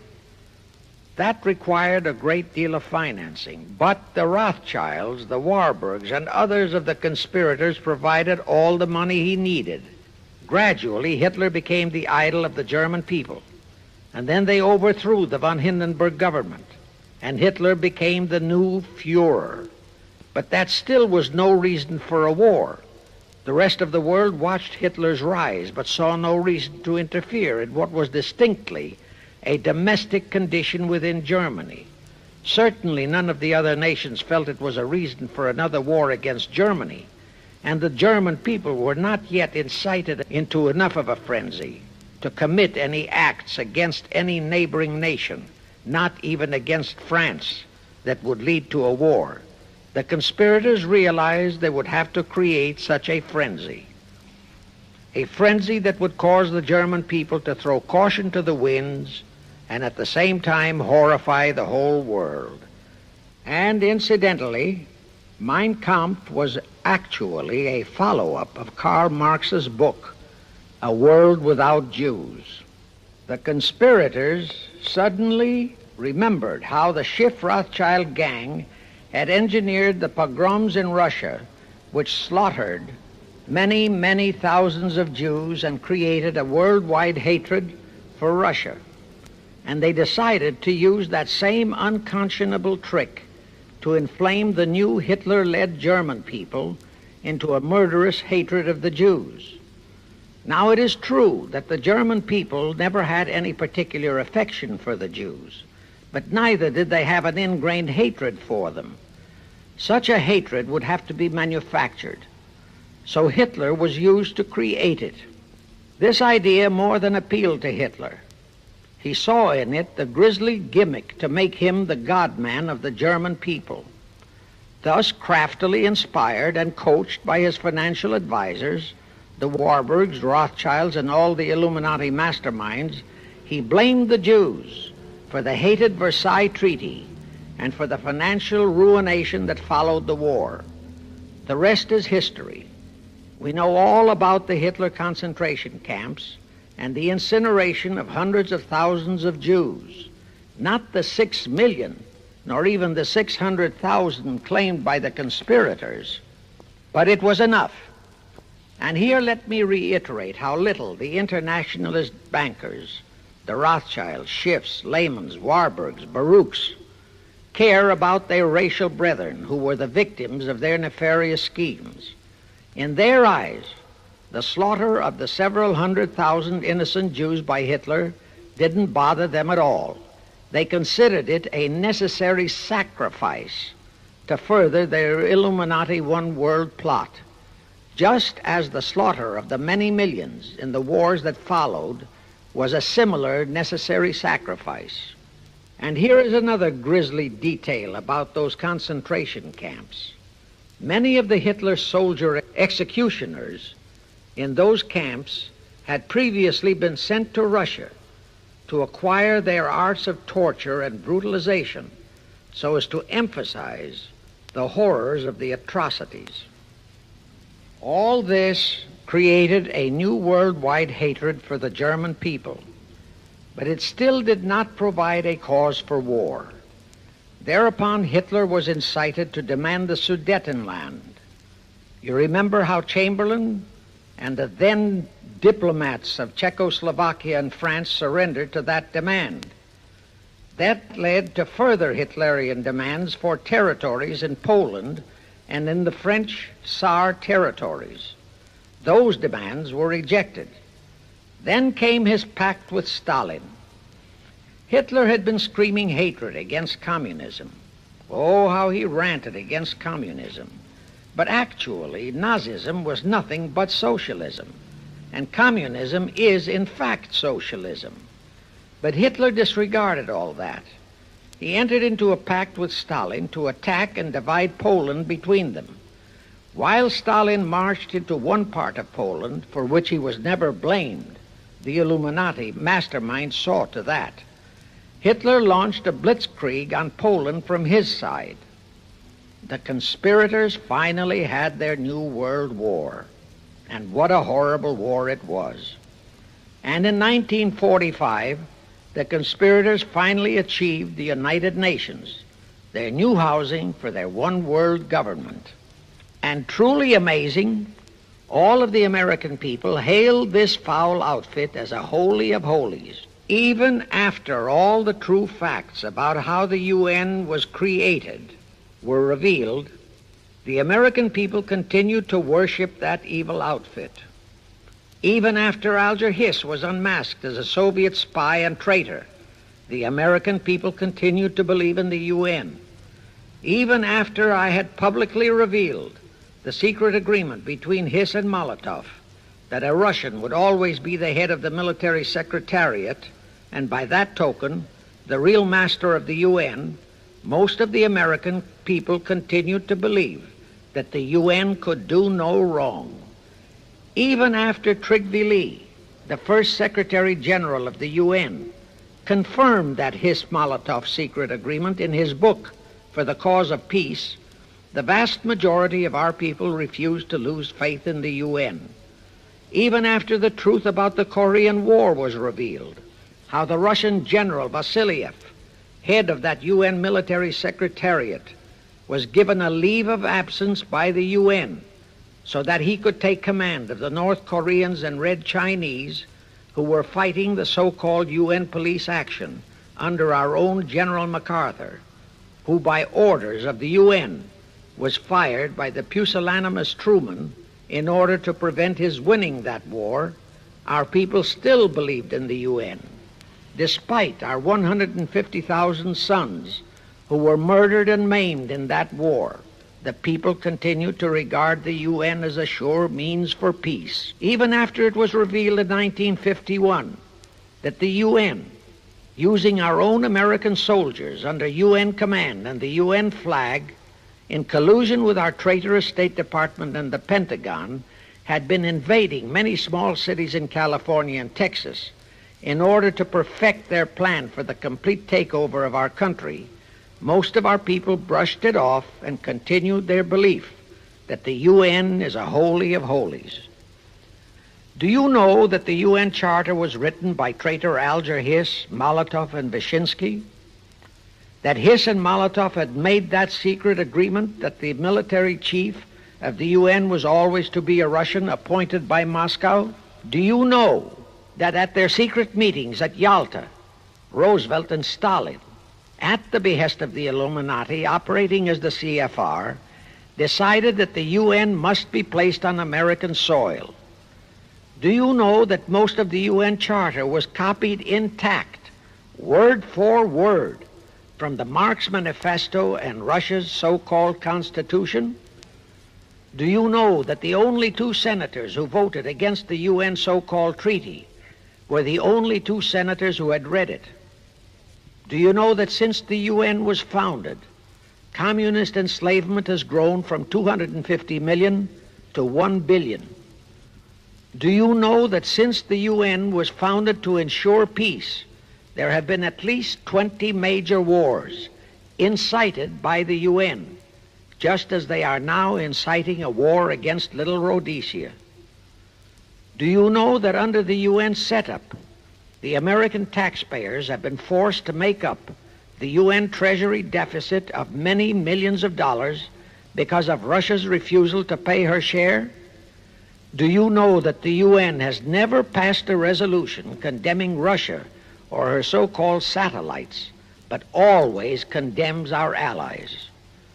Do you know that J. Edgar Hoover said, "The overwhelming majority of the communist delegations to the UN are espionage agents"? And now, 66 senators voted for a consular treaty to open our entire country to Russian spies and saboteurs. Do you know that the UN helps Russia's conquest of the world by preventing the free world from taking any action whatsoever except to debate each new aggression in the UN General Assembly? Do you know that at the time of the Korean War, there were 60 nations in the UN, yet 95% of the UN forces were our American sons, and practically 100% of the cost was paid by the United States taxpayers? And surely you know that the UN policy during the Korean War was to prevent us from winning that war. Do you know that all the battle plans of General MacArthur had to go first to the UN to be relayed to Vasiliev, commander of the North Koreans and Red Chinese, and that any future wars fought by our sons under the UN flag would have to be fought under the control of the UN Security Council. Do you know that the UN has never done anything about the 80,000 Russian Mongolian troops that occupy Hungary? Where was the UN when the Hungarian freedom fighters were slaughtered by the Russians? Do you know that the UN and its peace army turned the Congo over to the communists? Do you know that the UN's own so-called peace force was used to crush, rape, and kill the white anti-communists in Katanga? Do you know that the UN stood by and did nothing while Red China invaded Laos and Vietnam? That it did nothing while Nehru invaded Goa and other Portuguese territories? Do you know that the UN was directly responsible for aiding Castro? That it does absolutely nothing about the many thousands of Cuban youngsters who are shipped to Russia for communist indoctrination? Do you know that Adlai Stevenson, of all people, said the free world must expect to lose more and more decisions in the UN? Do you know that the UN openly proclaims that its chief objective is one world government, which means one world laws, one world court, one world army, one world navy, one world air force, one world schools, and a one world church in which Christianity would be prohibited? Do you know that a UN law has been passed to disarm all American citizens and to transfer all our armed forces to the UN? Such a law was secretly signed by Saint Jack Kennedy in 1961. Do you realize how that fits in with Article 47, Paragraph 3 of the UN Charter, which states, I quote, "The Military Staff Committee of the UN shall be responsible through the Security Council for the strategic direction of all armed forces placed at the disposal of the Security Council," unquote. And when and if all our armed forces are transferred to the UN, your sons would be forced to serve and die under UN command all over the world. This will happen unless you fight to get the U.S. out of the UN. Do you know that Congressman James B. Utt has submitted a bill to get the U.S. out of the UN and a resolution to prevent our president from forcing us to support the UN embargoes on Rhodesia? Well, he has, and many people all over the country are writing to their representatives to support the Utt bill and resolution. And did you know that to offset the Utt bill and resolution, 50 congressmen, spearheaded by Schweiker and Moorhead of Pennsylvania, have introduced a bill to immediately transfer all our armed forces to the UN? Can you imagine such brazen treason? Is your congressman one of those 50 traitors? Find out and take immediate action against him, and help Congressman Utt. Now, do you know that the National Council of Churches passed a resolution in San Francisco which states that the United States will soon have to subordinate its will to that of the UN, and that all American citizens must be prepared to accept it? Is your church a member of the National Council of Churches? In connection with that, bear in mind that God is never mentioned in the UN Charter, and their meetings are never opened with prayer. The creators of the UN stipulated in advance that there should be no mention of God or Jesus Christ in the UN Charter or in its UN headquarters. Does your pastor subscribe to that? Find out. Furthermore, do you know that the great majority of the so-called nations in the UN are anti-Christianity? That the UN is a completely godless organization by orders of its creators, the CFR Illuminati. Now, Have you heard enough of the truth about the Illuminati's United Nations? Do you want to leave your sons and our precious country to the unholy mercy of the Illuminati's United Nations?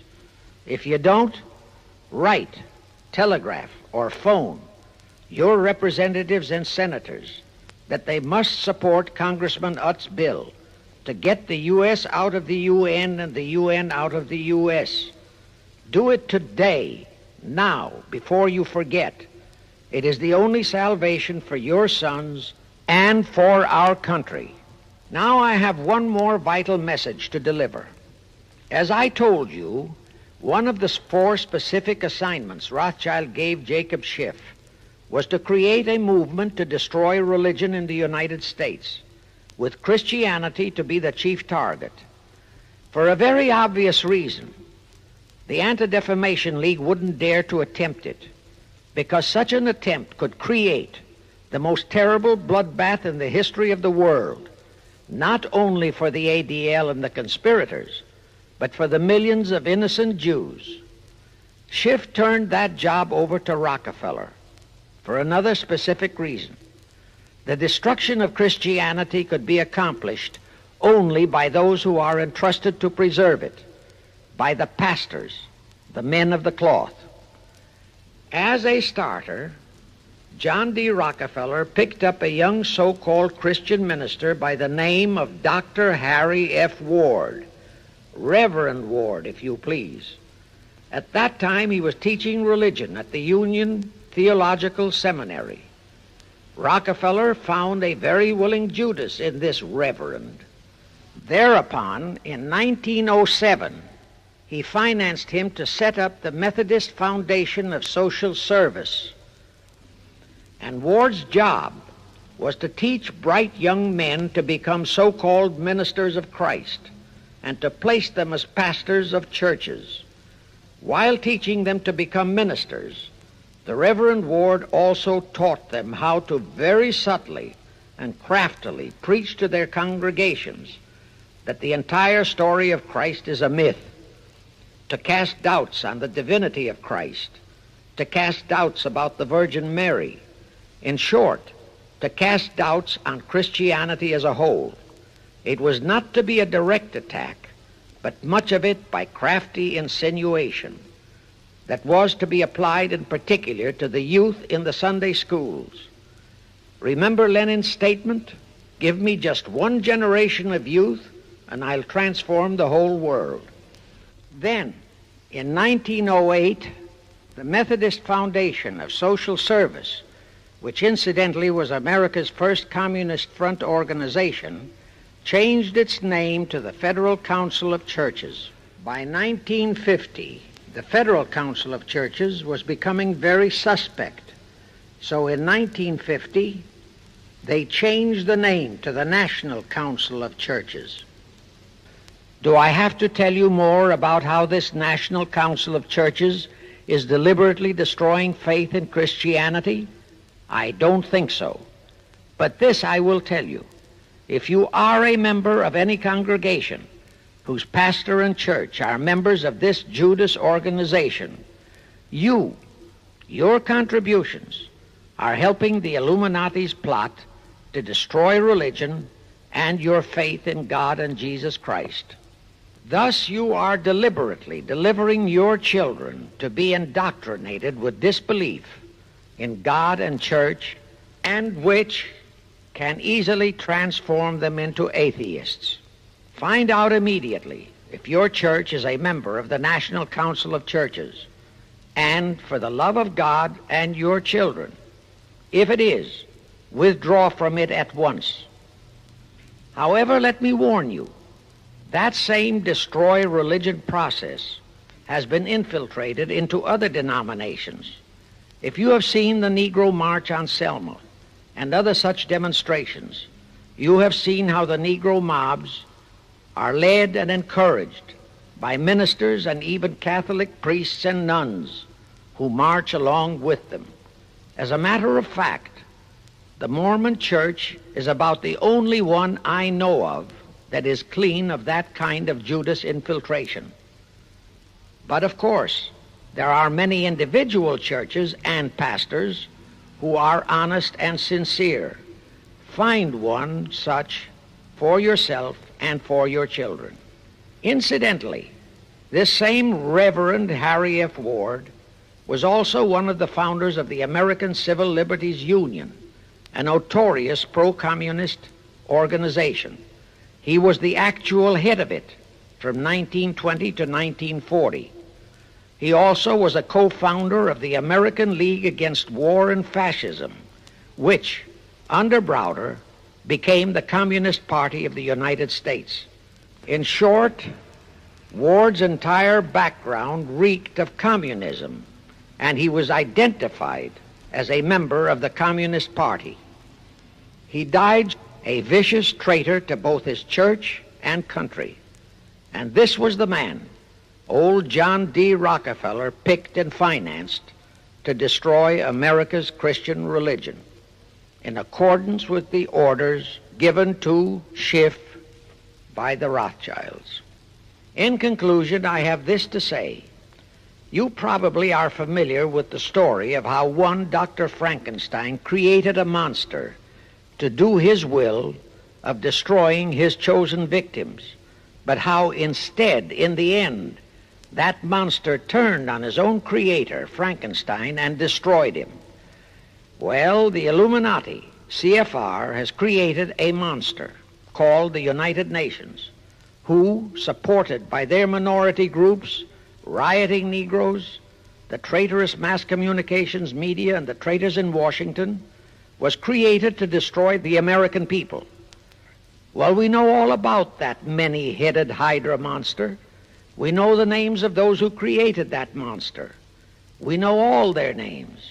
And I predict that one fine day the American people will come fully awake and cause that very monster to destroy its creator. True, the majority of our people are still being brainwashed, deceived, and deluded by our traitorous press, TV, and radio, and by our traitors in Washington. But surely, by now, enough is known about the UN to stamp that outfit as a deadly, poisonous rattlesnake in our midst. My only wonder is what it will take to awaken and arouse our people to the full truth. Perhaps this record will do it. 100,000 or 1,000,000 copies of this record can do it. I pray to God it will, and I pray to Him to inspire you, all of you, to spread this story via this record to all loyal Americans in your community. You can do it by playing it to study groups assembled in your homes, at meetings of the American Legion, the VFW, the DAR, all other civic groups and women's clubs, especially the women's clubs who have their sons' lives at stake. With this record, I have provided you with the weapon that will destroy the monster. For the love of God, of our country, and of your children, use it. Get a copy of it into every American home.